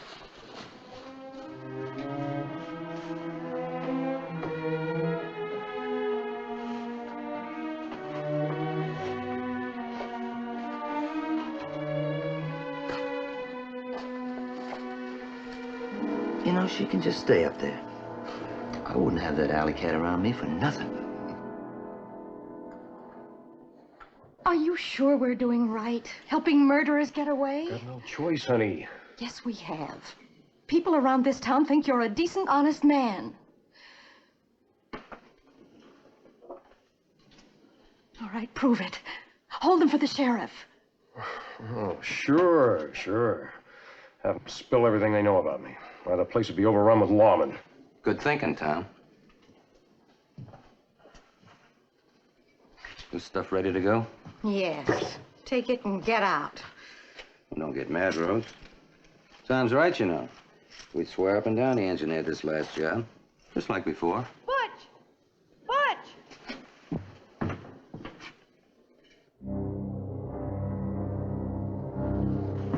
Sheriff's coming. Now, you two better just pray that he don't catch us. Might be too bad.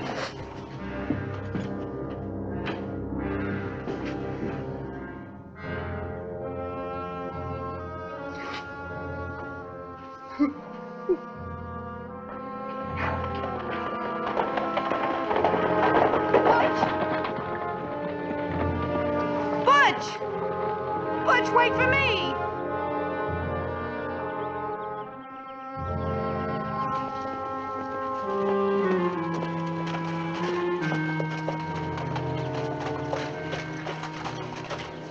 We know all about it, Sheriff. They just left. Stripped us of food and money, took our horses. Well, there's no use chasing them if they got fresh horses. We'll pick them up sooner or later. Got plenty of folks in town who saw them and gave us a description. Good. We'll let you know if and when. You can come in and help identify them.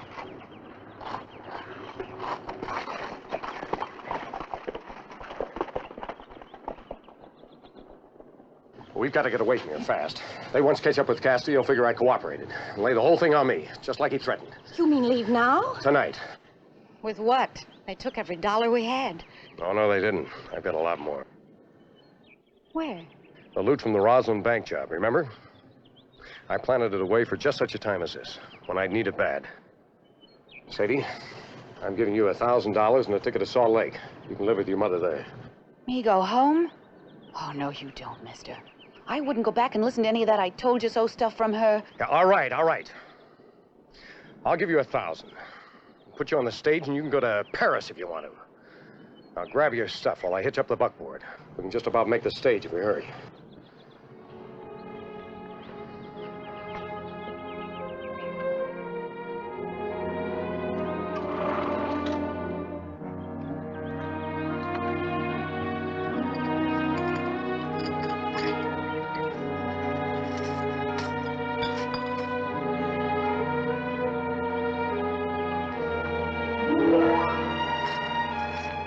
Ready, Tom? Ready. Thanks. Now hang on to this. $50, $20 gold pieces in it. Let me have this. Let's go.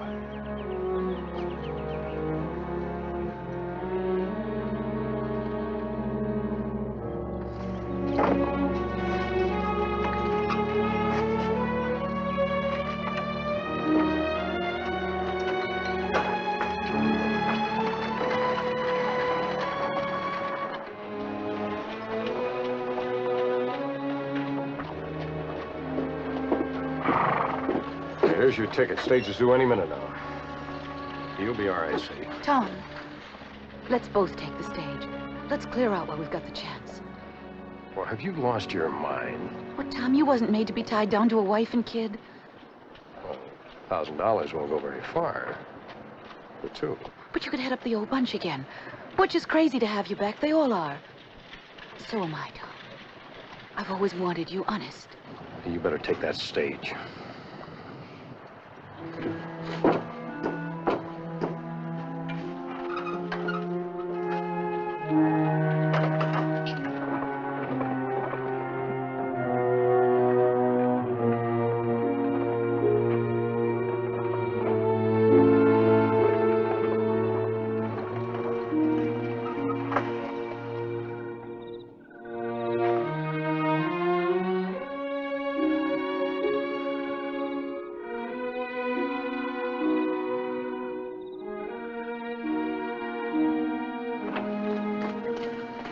Get away all right? Yeah. Well, I'll be ready whenever you are. I've packed a few things. Hold it right there, Dixon. Or does the name Matt Warner sound more familiar? Run for it, Tom, run. No. It's no use, honey. This was a sellout, wasn't it, Sheriff? Afraid so. Who did it? A friend of yours. In fact, a relative. Your own sister.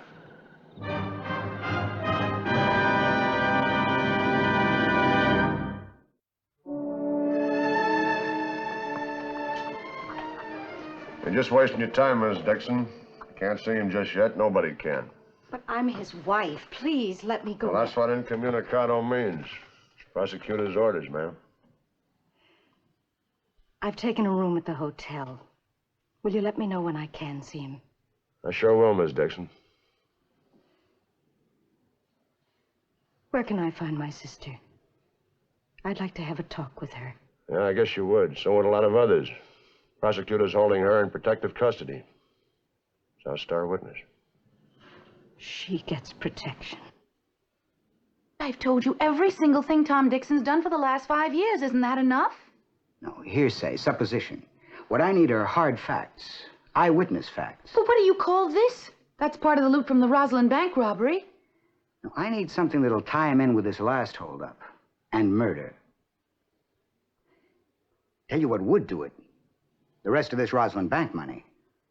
His share of that job must have been $20,000. He can never explain away that kind of money. Absolute proof that he's a robber. That, plus his harboring of Cassidy and Company. Automatic accessory before the fact. First-degree murder. Well, if he's still got that money, it's got to be hidden on the ranch someplace. Why? Well, when he went out to hitch up the buckboard, he didn't have a cent. Yet when I got out there, he handed me $1,000. You know that place pretty well. Why don't you ride out and take a look around? All right. Will I see you again later tonight? What do you think? We'll hold this for evidence.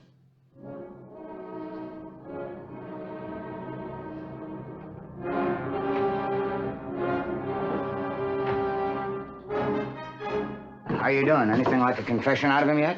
Not a thing. We've been putting the pressure on him, but there's just no give in to that man. And we can't hold him much longer without a formal charge.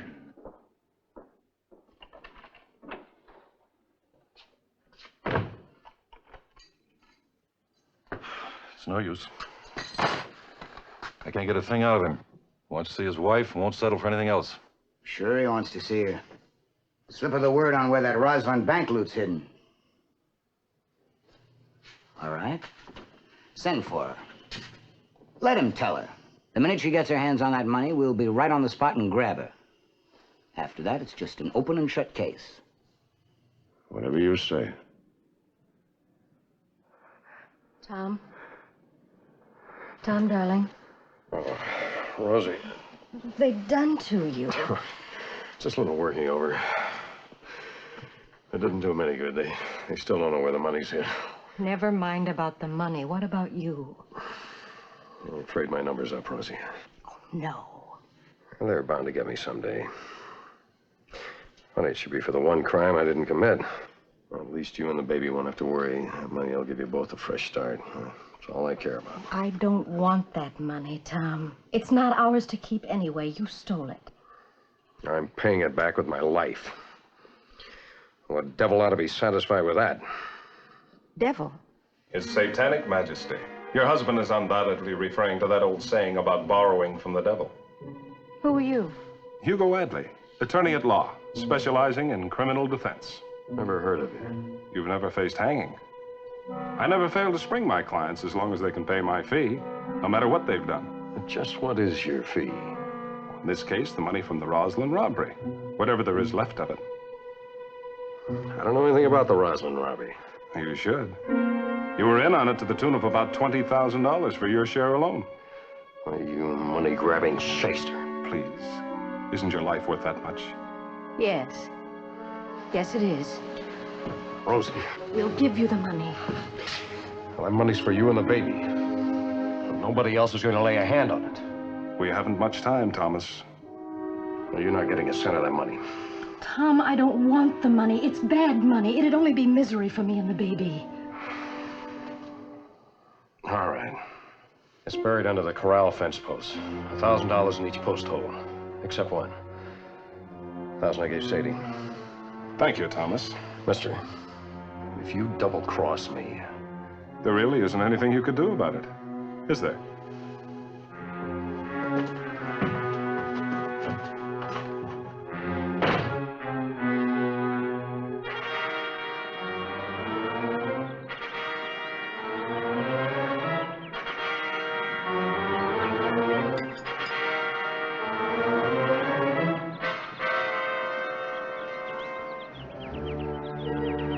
You shouldn't soil such lovely hands. Where'd you come from? Town. I didn't hear you ride in. You wouldn't by any chance be looking for that money. Money? What money? My dear Miss, Morgan. Sadie Morgan. If you must know, I'm doing this for Mr. Redding, the prosecutor. You make a very pretty deputy, Miss Morgan. Very pretty. I'm afraid you're wasting your time. As far as the money's concerned, that's already been appropriated. It has?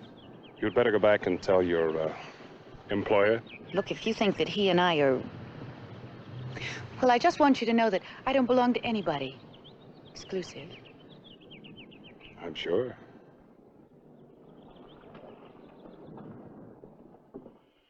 They can't pin a murder on you, Tom. But they have. Formal charge. Murder in first degree. On what grounds? Ask my lawyer. I could only find him. Oh, I'm sorry, Tom. He looked like he intended to help us. Oh, he's probably skipped town, just like I figured he would. That looks bad, Rosie. Our money's gone. So are my chances of beating this thing. You can't give up. You just can't. Afraid you'll have to leave now, Mrs. Dixon. Can I come back tomorrow? They're trying him tomorrow. So soon? Redding's got this town pretty riled up. People are in a hurry to get this over with.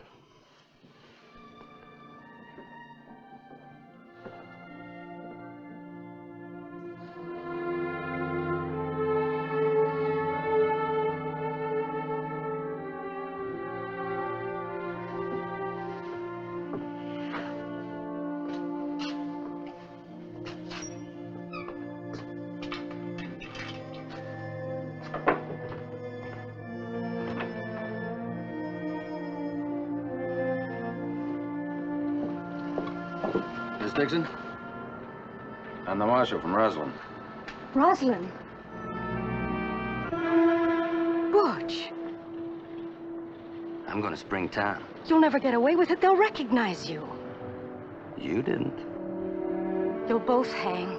If a fella's got to hang, there's nothing like having company.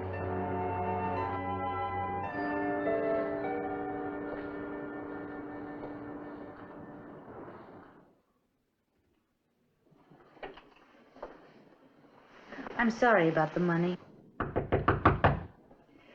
You'd better wait in the next room.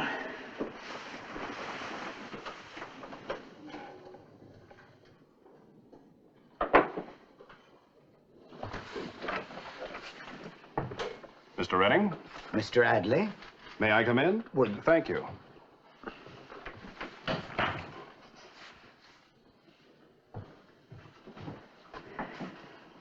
Would you care to sit down? Oh, I prefer to do my talking on my feet. It's an old courtroom habit. I understand you're trying Tom Dixon on a charge of murder. That's correct. Of course, you haven't a shred of evidence. Tom Dixon, alias Matt Warner, has a list of crimes against him as long as you're armed. This charge isn't one of them. He's a public enemy. But not a murderer. Let's not split hairs, Mr. Adley. I like to split hairs, Mr. Redding. Especially when those hairs involve the very basis upon which American justice is built. You cannot convict a man of a crime he didn't commit, no matter what else he may be guilty of. I'm looking out for the public interests. Very commendable. I think I should do the same. I shall let the public know what manner of man holds the office of prosecutor. His low moral character. How dare you, Mr. Adley? Mr. Redding, I have sadly neglected my client these past 3 days just to trail you. And I've dug up some lively flax on you, Mr. Defender of the public interest. This is blackmail. Correction. Foresight. I'll give you 5 minutes to make up your mind.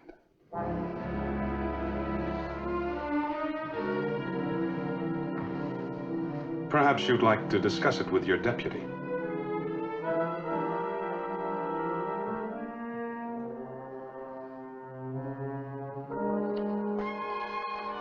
Come on, Sheriff. Now, I've had a long ride from Roswell. It's a long ride back.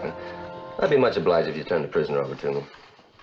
But I tell you, he's being held for murder. Oh, you know that's a phony charge. Now, it'd be much better off if you turned the prisoner over to me.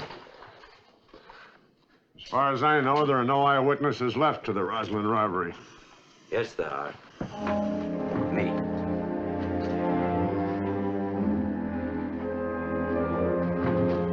The keys, Sheriff.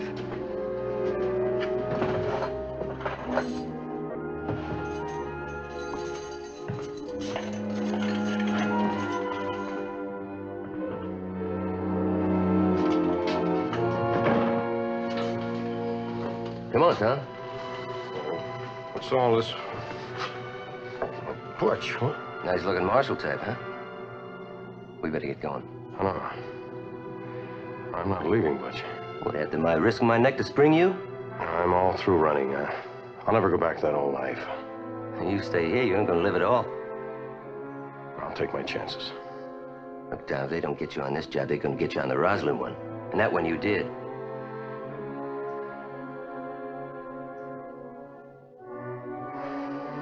I'll still take my chances. Well, you can take your chances, but I ain't. You take a good look, mister, because it's going to be your last. Oh, Butch, no, you can't. Look, I ain't going to leave no witness around here to identify me. Oh, Butch, no! All right, get going. I'll see you have plenty of time. I thought you had brains.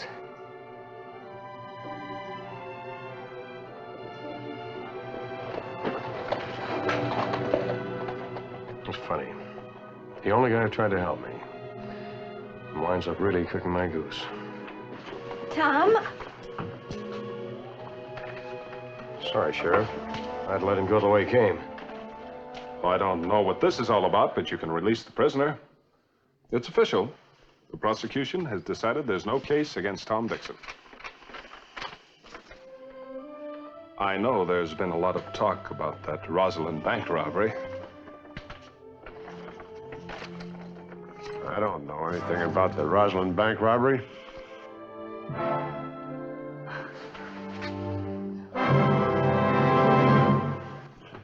Well, the Rosalind Bank finally got most of its money back, and Sadie and Mr. Redding got their just desserts.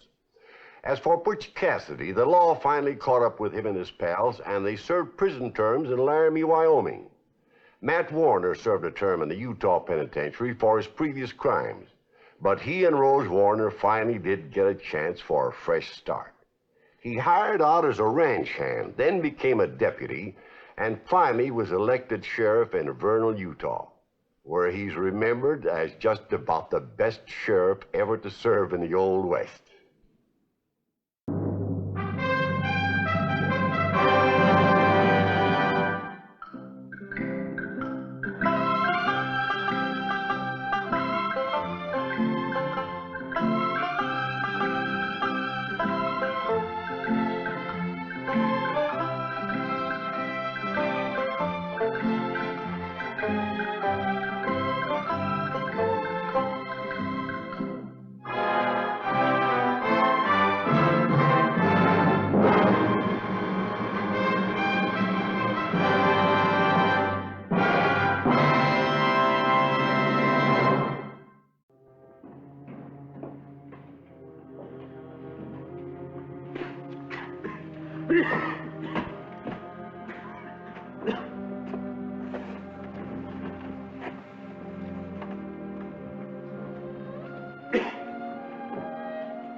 What do you got?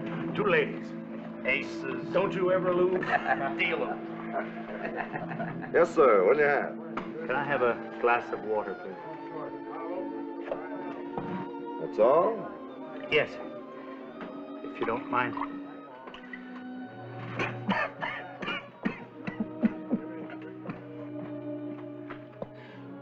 Hey, you a lunger? You got consumption? Yes, I have. What are you trying to do, ruin my business? People see you in here, they'll run you out like the plague. Get out, will you?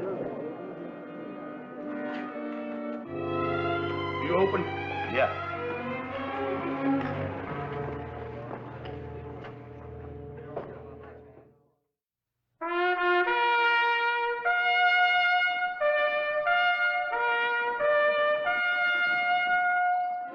Death Valley Days.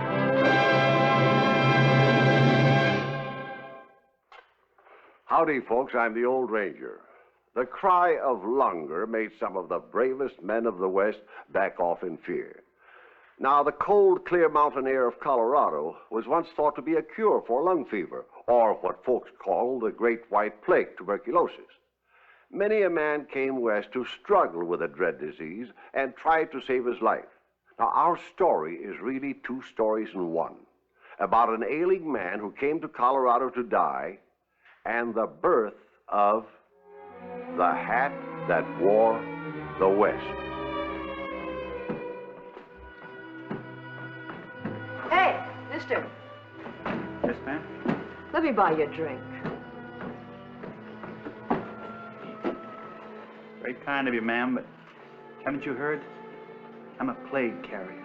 Well, now, maybe I like the plague. Better not, ma'am. Come on. Over here. Sit down.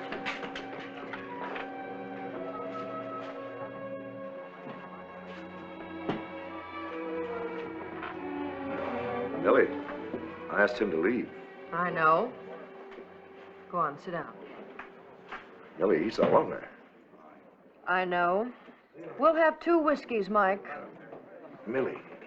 And the good stuff. I'm Millie. What's your name? John Stetson, Where are you from, John? New Jersey. I got tired of people staring at me. I thought it might be different out here, out in the mountains. The mountains? Oh, well, now, take my advice, John. Don't try it alone. You know, a city man like you wouldn't last more than a week out in that wilderness. I'd rather be alone. Well, feeling sorry for yourself ain't gonna help none. You know, I've seen a lot of lungers come out here to Colorado. I don't know if it's the rot gut whiskey or a miracle, but some of them get cured. Well, I've tried the rot gut. Where do you buy a miracle? You buy miracles with faith. Well, that's it. Back to beans and skunk meat. Looks like Big Dan runs smack out of miracles. Coonskin's more alive than dead. Must be supporting a whole tribe of critters.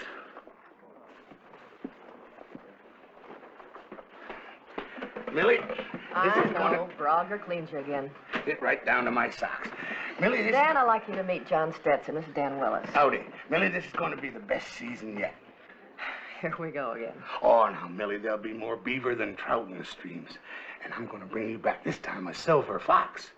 Stake me $200.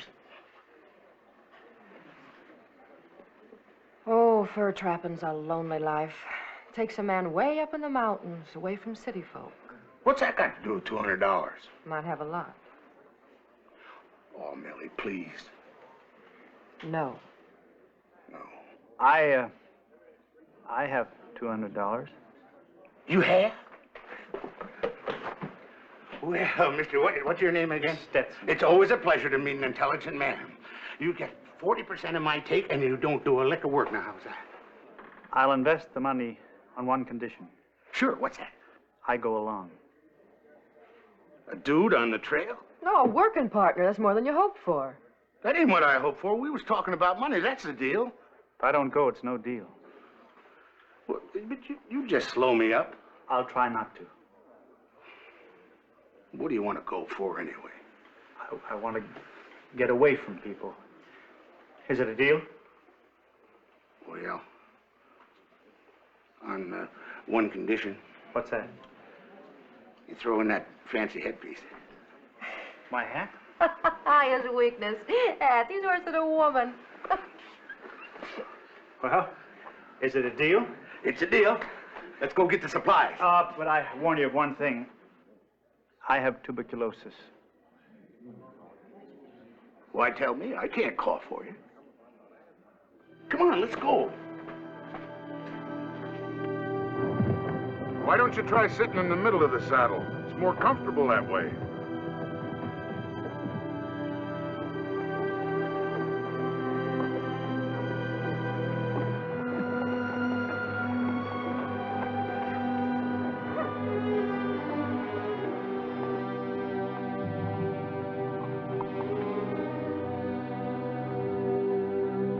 It's mighty dangerous from here on up.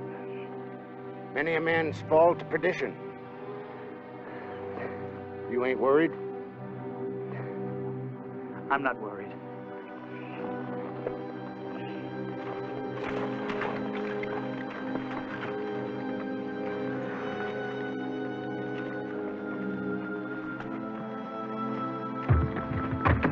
Look out, you'll start a landslide!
played it right smart, to hold still. Big cat'll spring if he knows you're panicky. I was just taking a walk. Always take a stroll at night. Makes me think better. What's the matter with you? I was running out on you, leaving you alone in this godforsaken wilderness. And you don't say nothing, you just stand there. When a man knows he's gonna die, where it happens or when, that doesn't make much difference.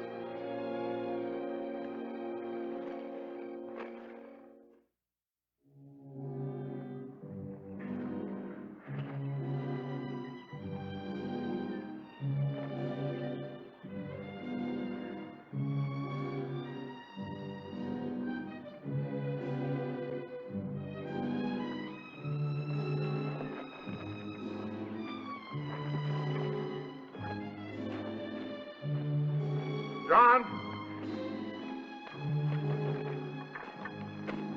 John!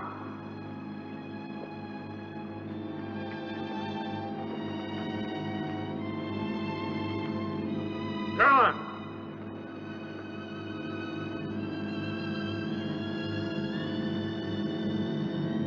John!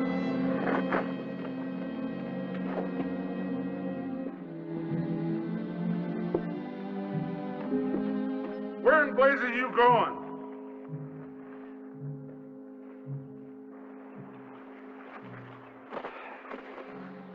Now, just where do you think you were going? Someplace where I won't be in anybody's way. You mean someplace where you can crawl into a hole and die? Dan, I'm just holding you back. I thought I could do it. I just can't. Not sense enough in your head to take a knife or a gun or supplies? Why, you wouldn't last a day. It doesn't matter. Who said so? Dan, I'm a sick man. Well, don't go twisting the words around.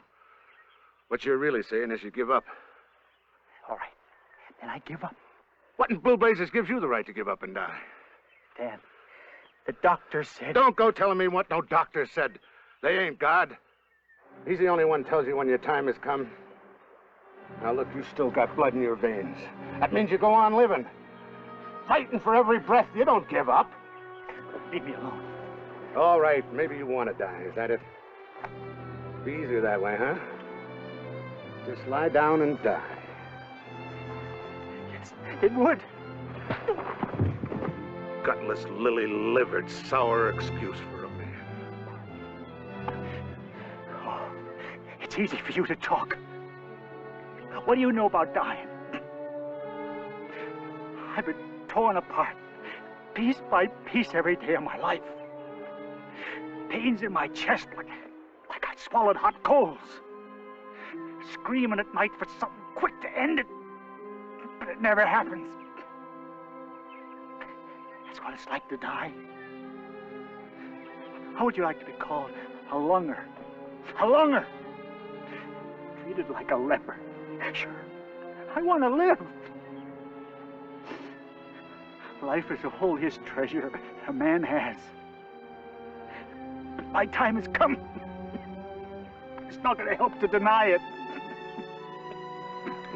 No, your time ain't come. Not while you can still get hopping mad.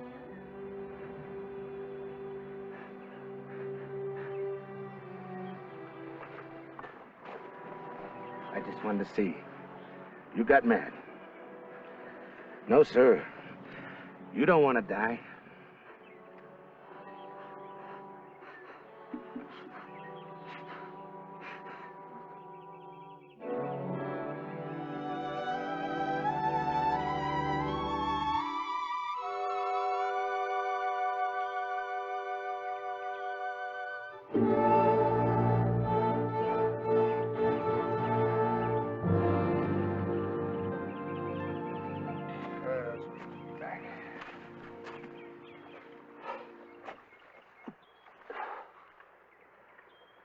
What did you say? I was just talking to this old pine. You're talking to a tree? Been talking to him every morning for years. Real comfort. Especially if you got to get something off your chest. He just takes up your troubles and buries them beneath his roots. And gives you a sweet smell in return. It's only a tree. Maybe so, but there ain't no church up here. This old tree's kind of like my altar. Been around here longer than any living thing in these parts. And he's the closest to God I can get.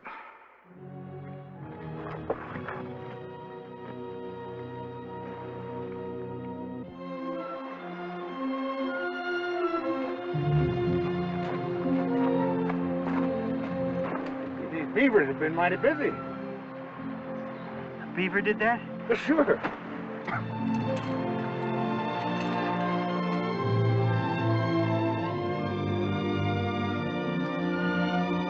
You ain't even breathing hard.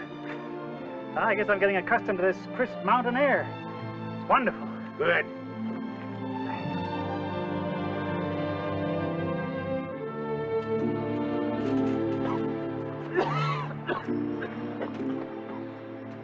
You all right?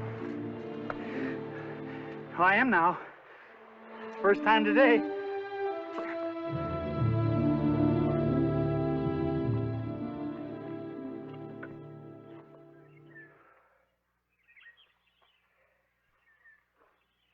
That sun'll scramble your brains. You better wear this old coonskin of mine. No, thank you. A man needs a hat in this country. If it isn't the sun or rain, it's the fog. You get caught in the night dampness, you'll cough out the rest of your lungs. Maybe you're right. You better wear it. No, that thing's alive. I'll make my own. You make your own hat? Yeah. Out of what? I'll felt a few skins and shape it. You see, my father owns a hat factory back east. I've been making hats since I was 5. No. Yeah. Come on, I'll show you.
Do it?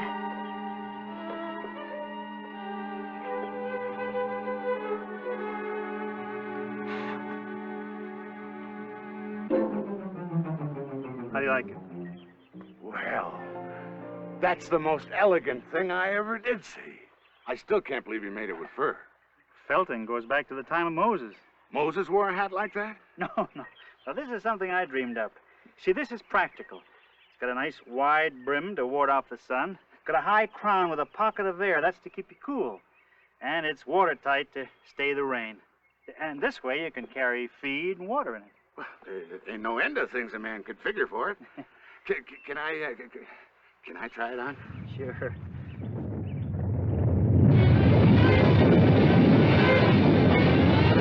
Landslide. The pelts. Gotta get those pelts. Get the horses. I'll take care of the pelts. Hurry.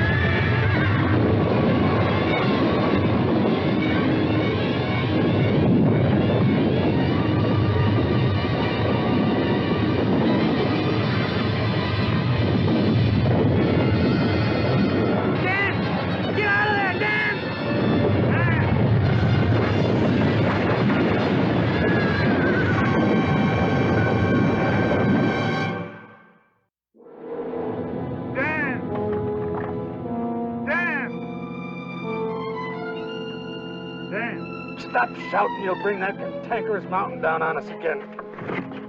Here, give me your hand.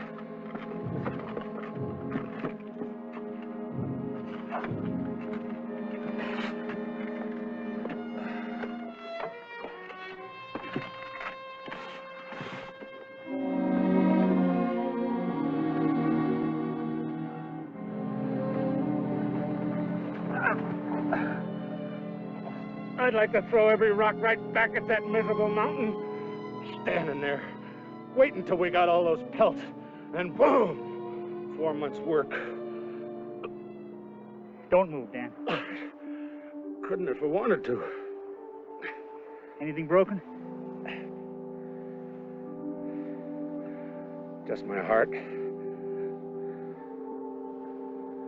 Why? Why? Why? Come on, Dan.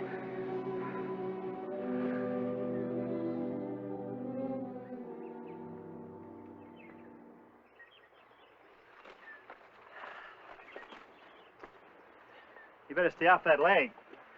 Gotta get it in shape to get back to town. No sense hanging around here. Fur's ruined. Traps all gone. We aren't licked yet. We'll make our own traps. You talk high and mighty for a dying man. You're right, Dan. Something has changed. I'm alive. For the first time in years, I can breathe without coughing, without pain. I am alive. Thanks, John.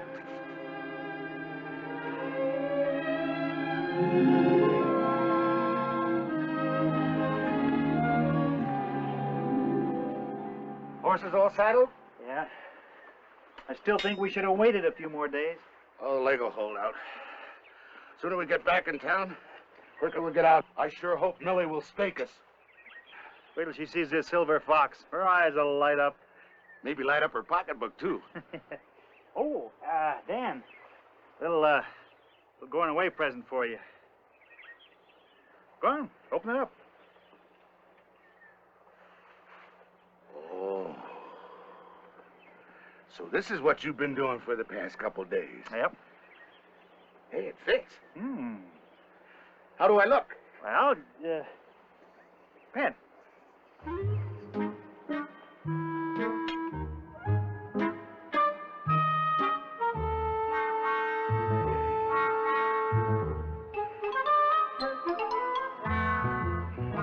How about that?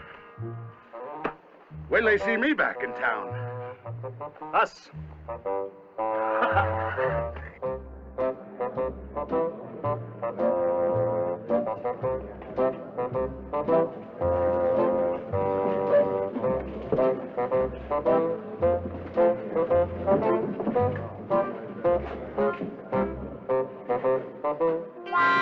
The next time you try that, I'm going to stomp on you. Hey, Millie! Well, would you look at the two dudes? Oh!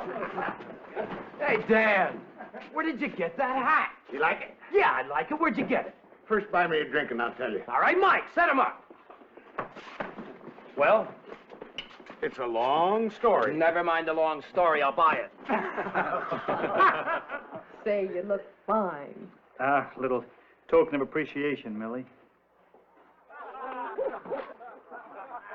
Oh, a silver fox. You must have had a good season.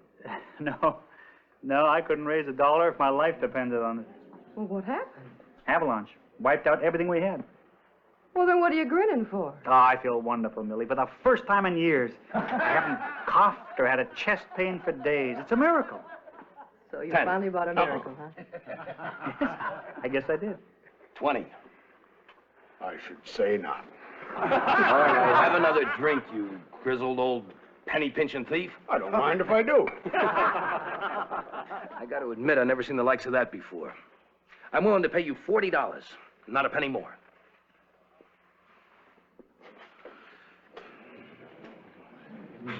Nope. Brother, anytime a hack can provide an old coonscatcher like me with free drinks, capture the admiring glances of women, and make an old goat like you jealous just ain't for sale no-how. $50. No. You can buy my hat, Mr. Brogger. It's the same. I made them both.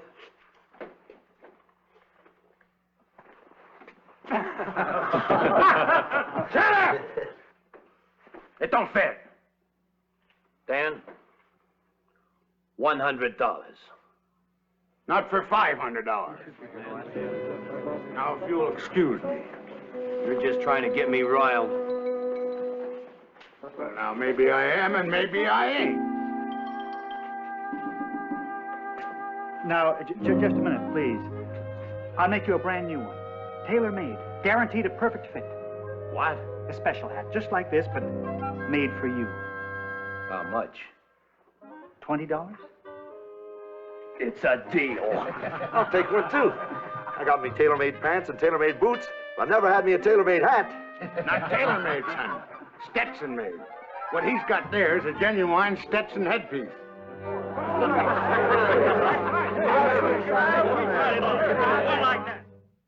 John V. Stetson came out west to die, but instead found new life and a famous hat. One day, the Stetson factory was to turn out 4 million Stetsons a year.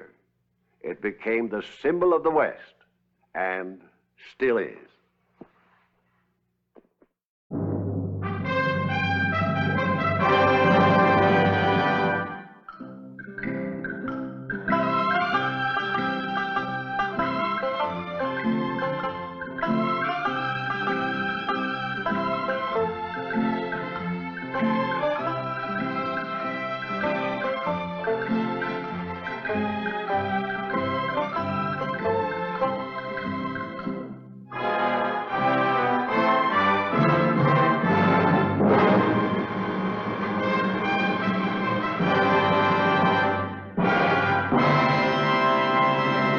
মোচা দিয়ে পায়েস করা যায়, এই আইডিয়াটা কোথা থেকে আসলো? তো ইনোভেটিভ কিছু করি ভালো হবে। অসাধারণ, মানে আমার সাইড থেকে 10 on 10 আনো দিচ্ছে আপনার। ঢাকার দিবা এবং সেই সাথে বগুড়ার তামান্না আপনাদের রেসিপি নিয়ে দ্রুত চলে আসো।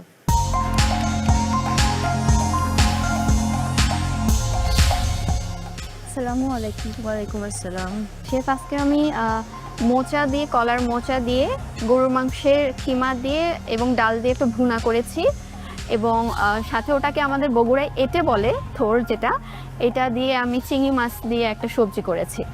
আর সাথে করেছি ঘিয়ে ভাত আর হচ্ছে মোচার পায়েস।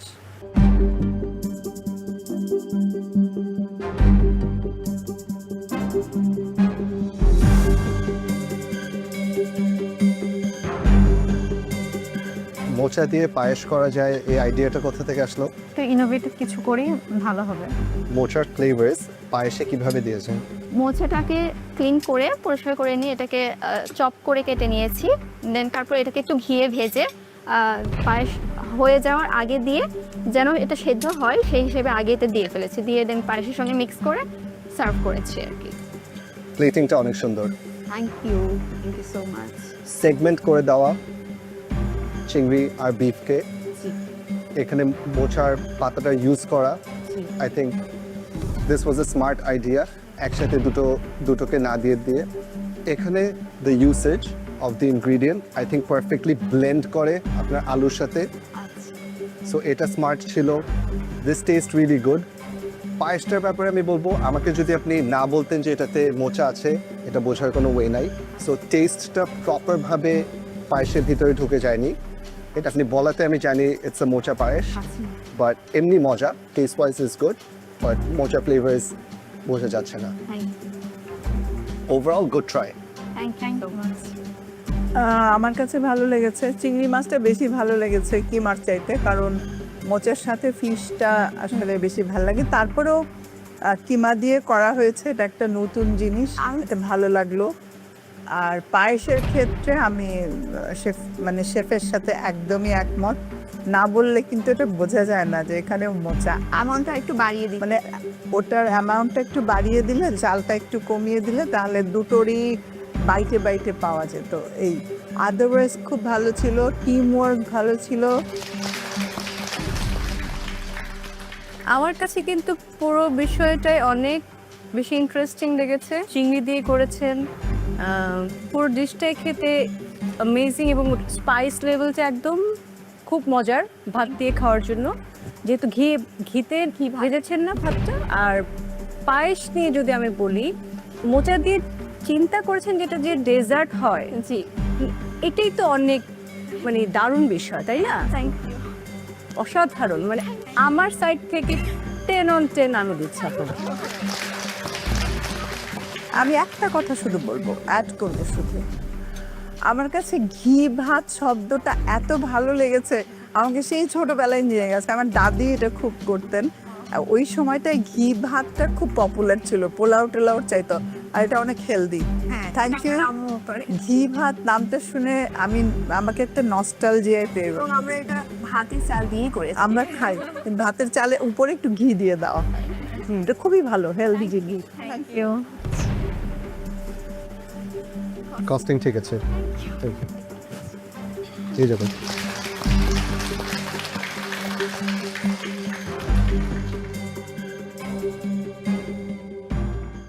কুকিংয়ের সময় আমাদের টিম ওয়ার্কটা তামান্নাপুর সাথে আমার ভালোই ছিল। সেই ক্ষেত্রে আমরা যেটা করেছি, আমরা দুজন একসাথে আগে ডিসাইড করেছি আমরা কি করব। এরপর একসাথে করে আমরা স্টোরে গিয়ে সবকিছু কালেক্ট করে আমরা দুইজন দুইটা রান্না করি, সবকিছু আমরা শেয়ার করে করেছি। আর আমি হচ্ছে যে মাচা দিয়ে হচ্ছে একটা ফিরনি করার চেষ্টা করেছি। তামান্নাপু যে থোড় দিয়ে যে আইটেমটা করে কিমা দিয়ে যে ভুনা করি আমরা, সেটাও আমি ওনাকে হেল্প করে রাখি। তো দুইজনের একই সাথে মানে আমরা ভালোই কাজ করেছি আজকে।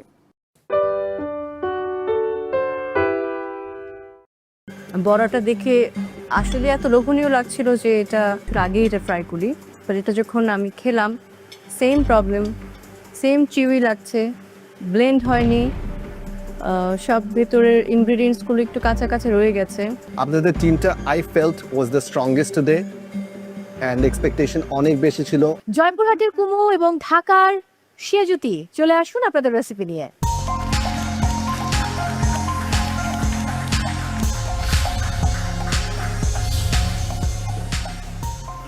ওয়ালাইকুম জাজেস। ওয়ালাইকুম আসসালাম। হ্যালো। আমরা আজকে বানিয়েছি শেফ সাদা ভাত আর কলার থোড়ের হচ্ছে একটা মুইঠা, যেটাকে আমরা বলি চাপও বলি, সোজা কথা বড়া। আর থোড়েরই একটা চাটনি বানিয়েছি বড়ার সাথে খাওয়ার জন্য, মানে টক থোড় আছে এটাতে শুধু ব্লেন্ড করা। আর হচ্ছে কলার মোচা দিয়ে একটা ভাজি বানিয়েছি, এখানে আমরা শুধু আলু দিয়েছি, আর এখানে কোনো প্রোটিন বা অন্য কোনো মাছ মাংস অ্যাড করিনি, যাতে ওইটারই ফ্লেভারটা থাকে।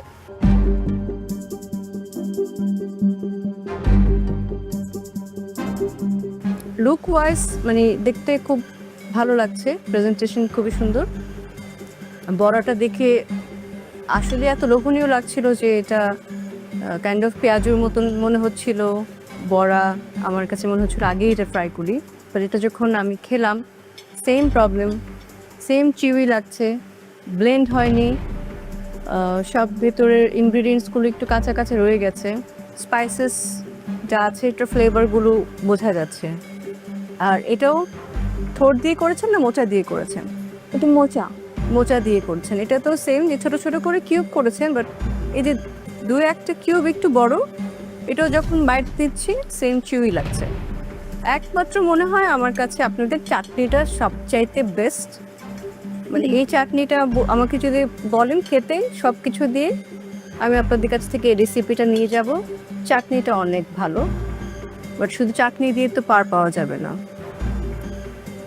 আই টোটালি এগ্রি উইথ নাম।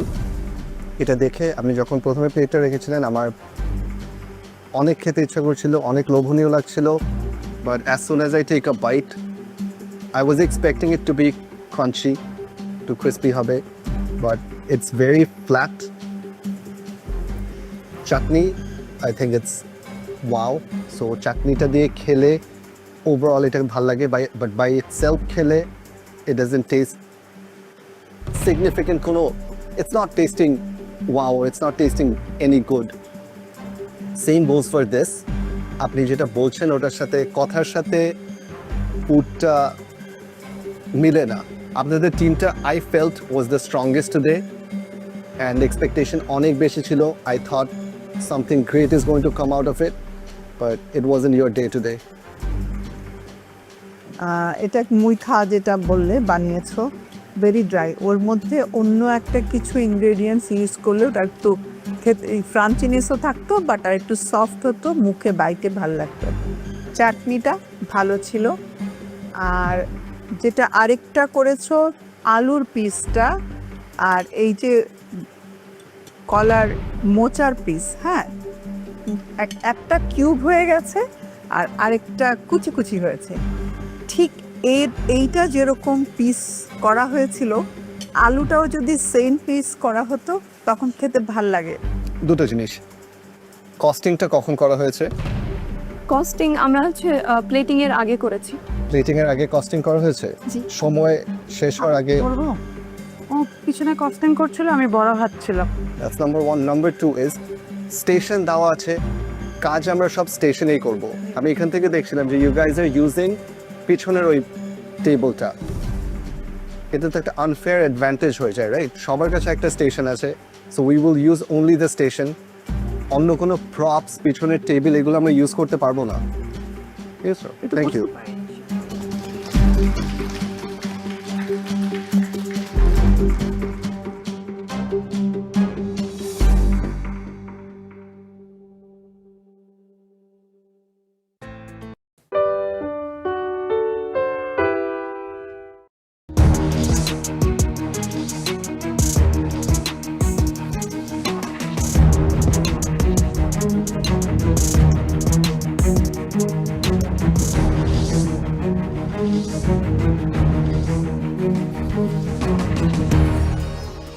এবার আমরা কার কি টোকেনে লেখা আছে সেটা শুনবো।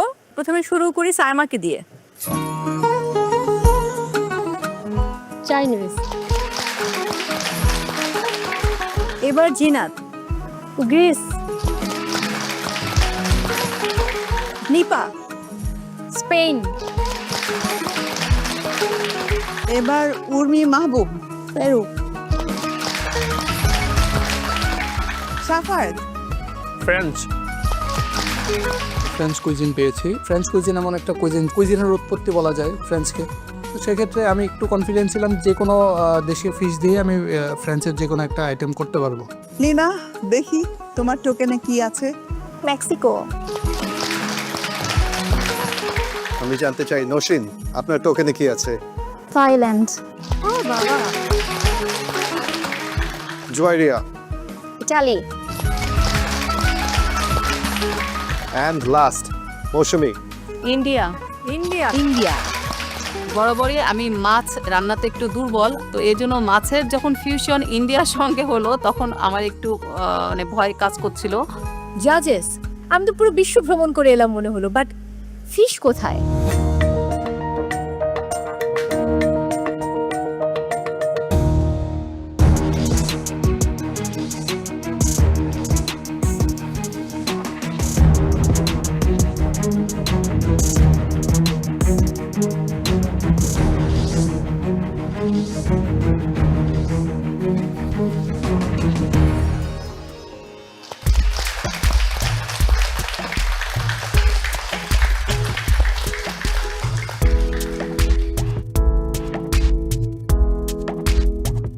জিনিসটা কভার আপ করার পরে দেখলাম ওখানে 4 টাইপের মাছ ছিল, অ্যান্ড দেখে খুব একটা ডরাইনি, বিকজ মেন্টররা আমাদের অলরেডি ক্লাস নিয়েছেন অ্যান্ড এই দেশি ফুডগুলো নিয়ে অনেক ফিউশন ডিশেস করানো হয়েছে।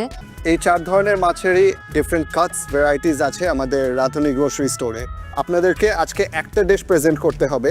এছাড়াও আপনার যদি মনে হয় এর সাথে কোনো সাইড ডিশ আপনারা দিতে চাচ্ছেন অর অ্যাপ্রোপ্রিয়েট যেটা যায়, সেটা আপনারা আমাদেরকে আজকে প্রেজেন্ট করতে পারেন।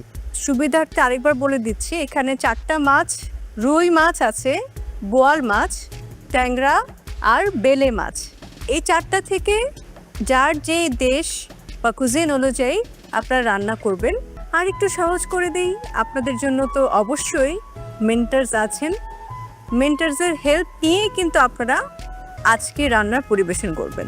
তার জন্য মেন্টার্সদের টাইম দেওয়া হবে আজকে, পার পার্টিসিপেন্টসের জন্য 5 মিনিট করে পাবেন।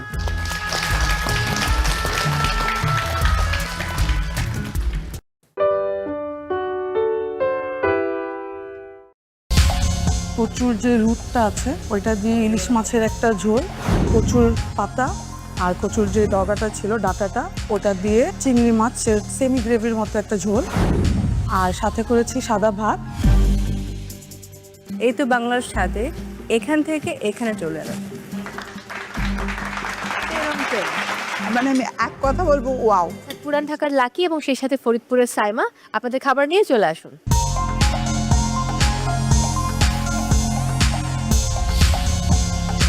আজকে বানিয়েছি সাদা ভাত, কচু দিয়ে ইলিশ মাছের পাতুরি আর কচু ঘোটা, সাথে কচু ভাজা।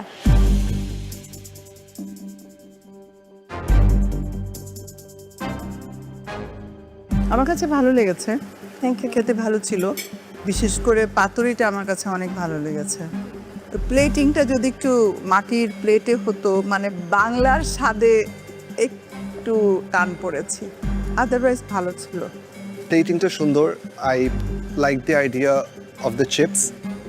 পাতুরিটা ইজ গুড। তারপরে আমার মনে হয়েছে যে কচুর ইউসেজটা আর একটু ব্লেন্ডিংটা প্রপারলি হলে, এটা ল্যাক অফ টাইম হতে পারে, এটাকে রেখে দিলে অনেকক্ষণ এটাতে মাছটার ভিতরে কচুর ফ্লেভার্সগুলো ইনফিউজ হয়ে যেত, ওখানে ছোট একটু ল্যাকিং রয়ে গিয়েছে। Best part about the dish is the ফ্রাইসটা খেতে মজা লাগতেছে। কচুর যে ঘোটা করেছে সেটা 5 ফোড়নের কালো জিরা পরিমাণটা অনেক বেশি হওয়াতে একটু তেতো লাগছে। আজকের প্লেটিংটা আরও ইমপ্রুভ করা উচিত ছিল, দেখা যাক কি হয়। কস্টিংয়ে কিছু আইটেমস মিসিং আছে, লেবুর কস্টিং ধরেনি, লেবু তো part of the plate, right? এই যে ডিটেলসগুলো মিসিং আছে এখানে। কিউ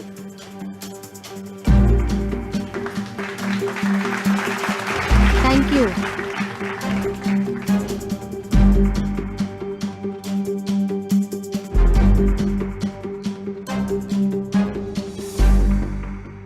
এবারে টিম এইচ, ঢাকার সেজুতি এবং জয়পুরহাটের কুমো, আপনাদের রেসিপি নিয়ে দ্রুত চলে আসুন।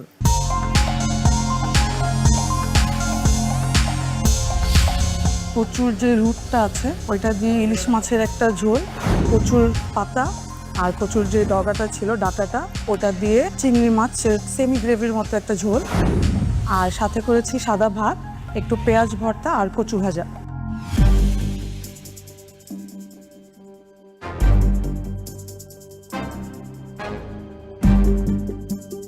You guys understand food, you guys understand cooking, you guys understand ingredient. আমি জানি না গত এপিসোডে কি হয়েছিল, what a comeback. Wow, What a comeback. Thank you very much.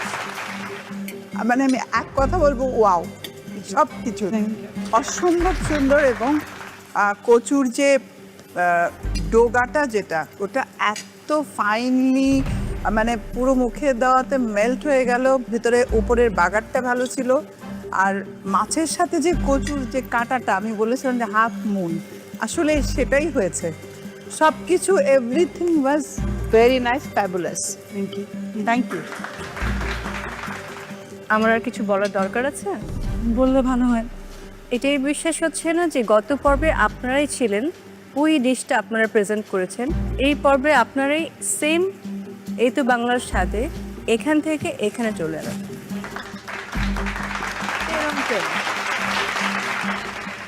জান ফেরত এসেছে আবার।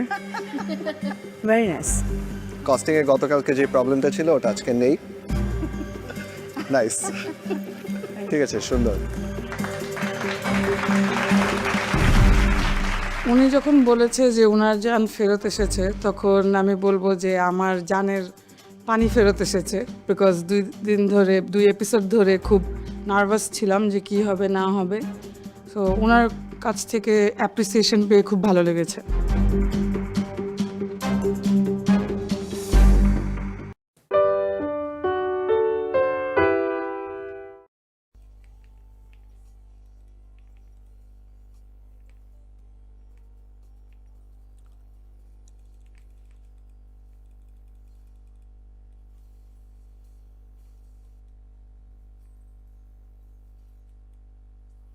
好吃哦。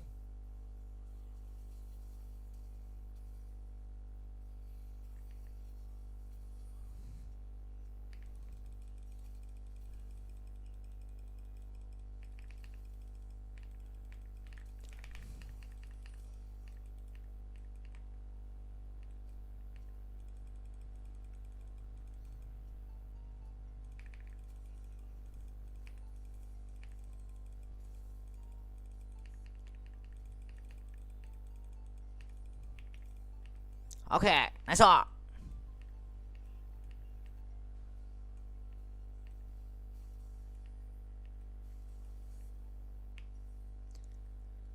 thường hay vẫn nằm mơ về một ngôi nhà, về một nơi chỉ có hai ta.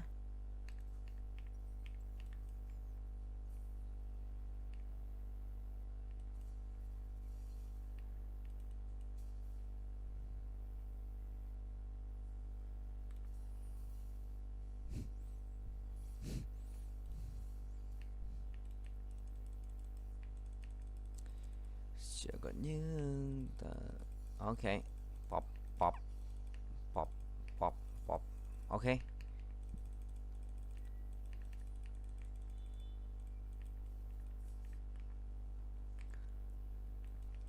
Một quy nọ.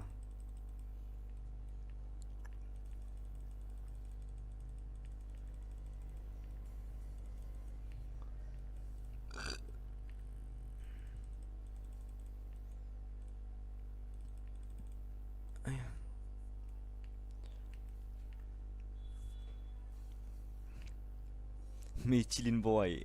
Hay là có tên kinh ấy.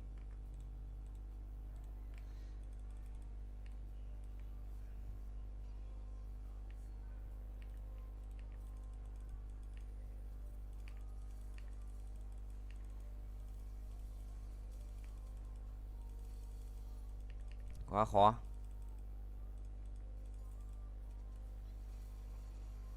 Lại làm cái gì đấy vậy?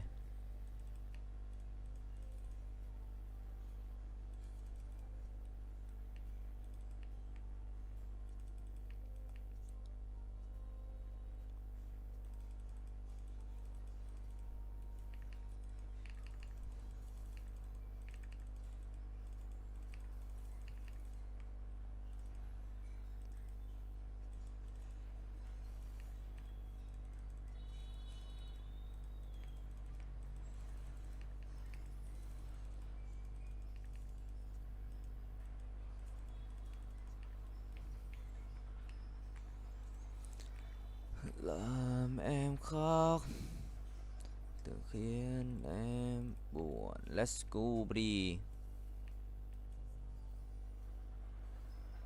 Not very so stupid.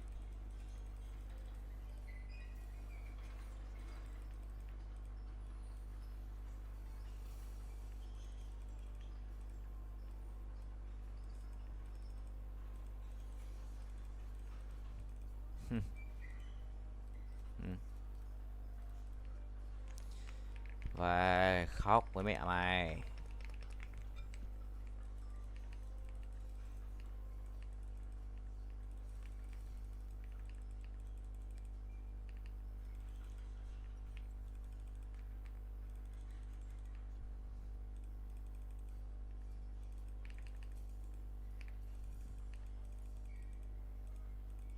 Ngon, tốt rồi đấy ạ.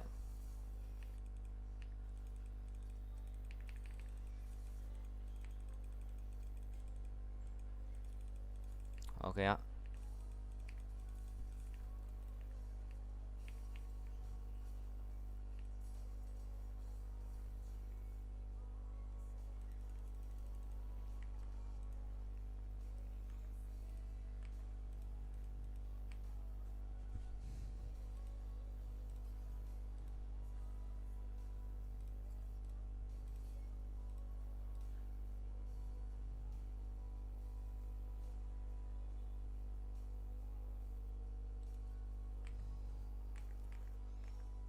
Cười bỏ tên gì? Cười bỏ tên gì?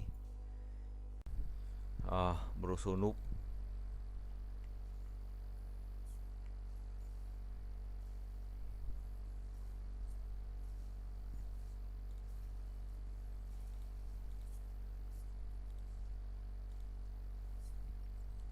Trông noob điên.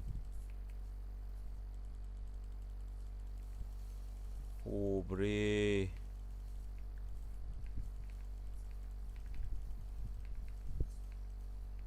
Cái gì? Không mở được à? Không mở được cái xu ạ, cay thế.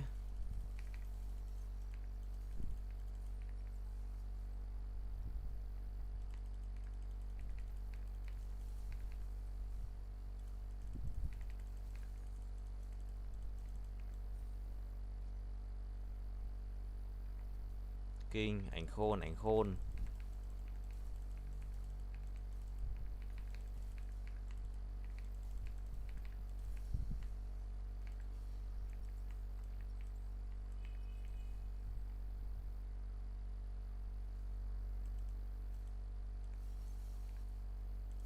Hay.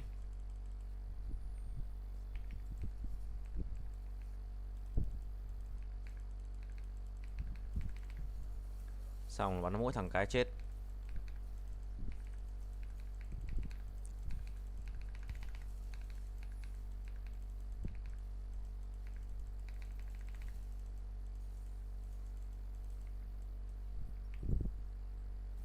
GG guys, bro số khỏe.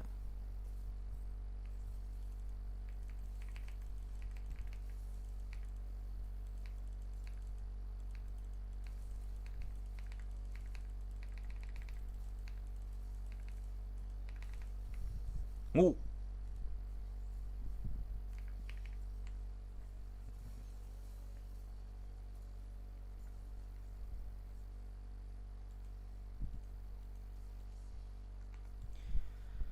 Hai.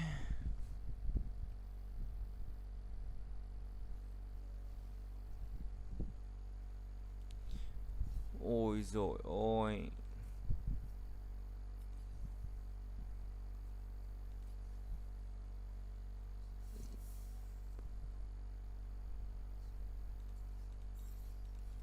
Let me top.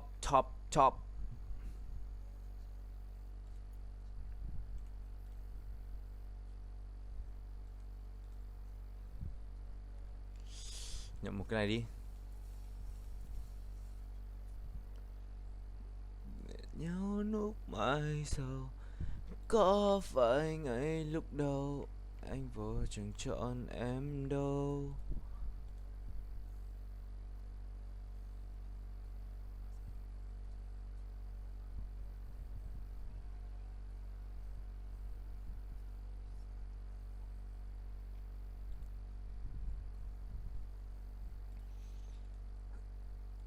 Xin là mời đã ngửi Phương Nhi nha.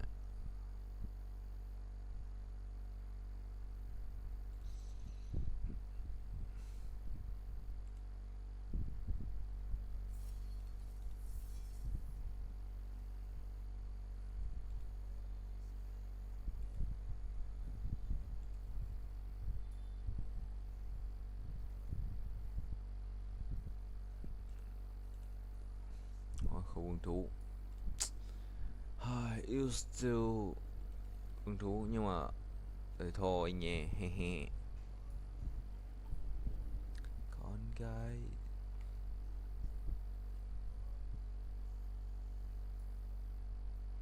Smolder.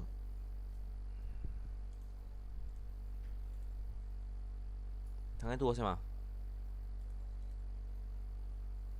Thắng à? Ai à, kinh.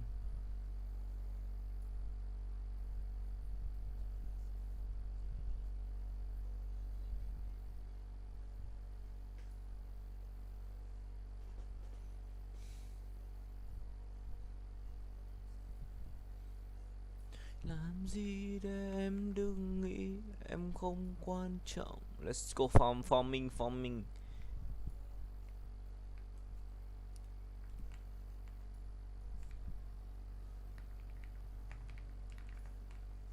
Chả nói lời.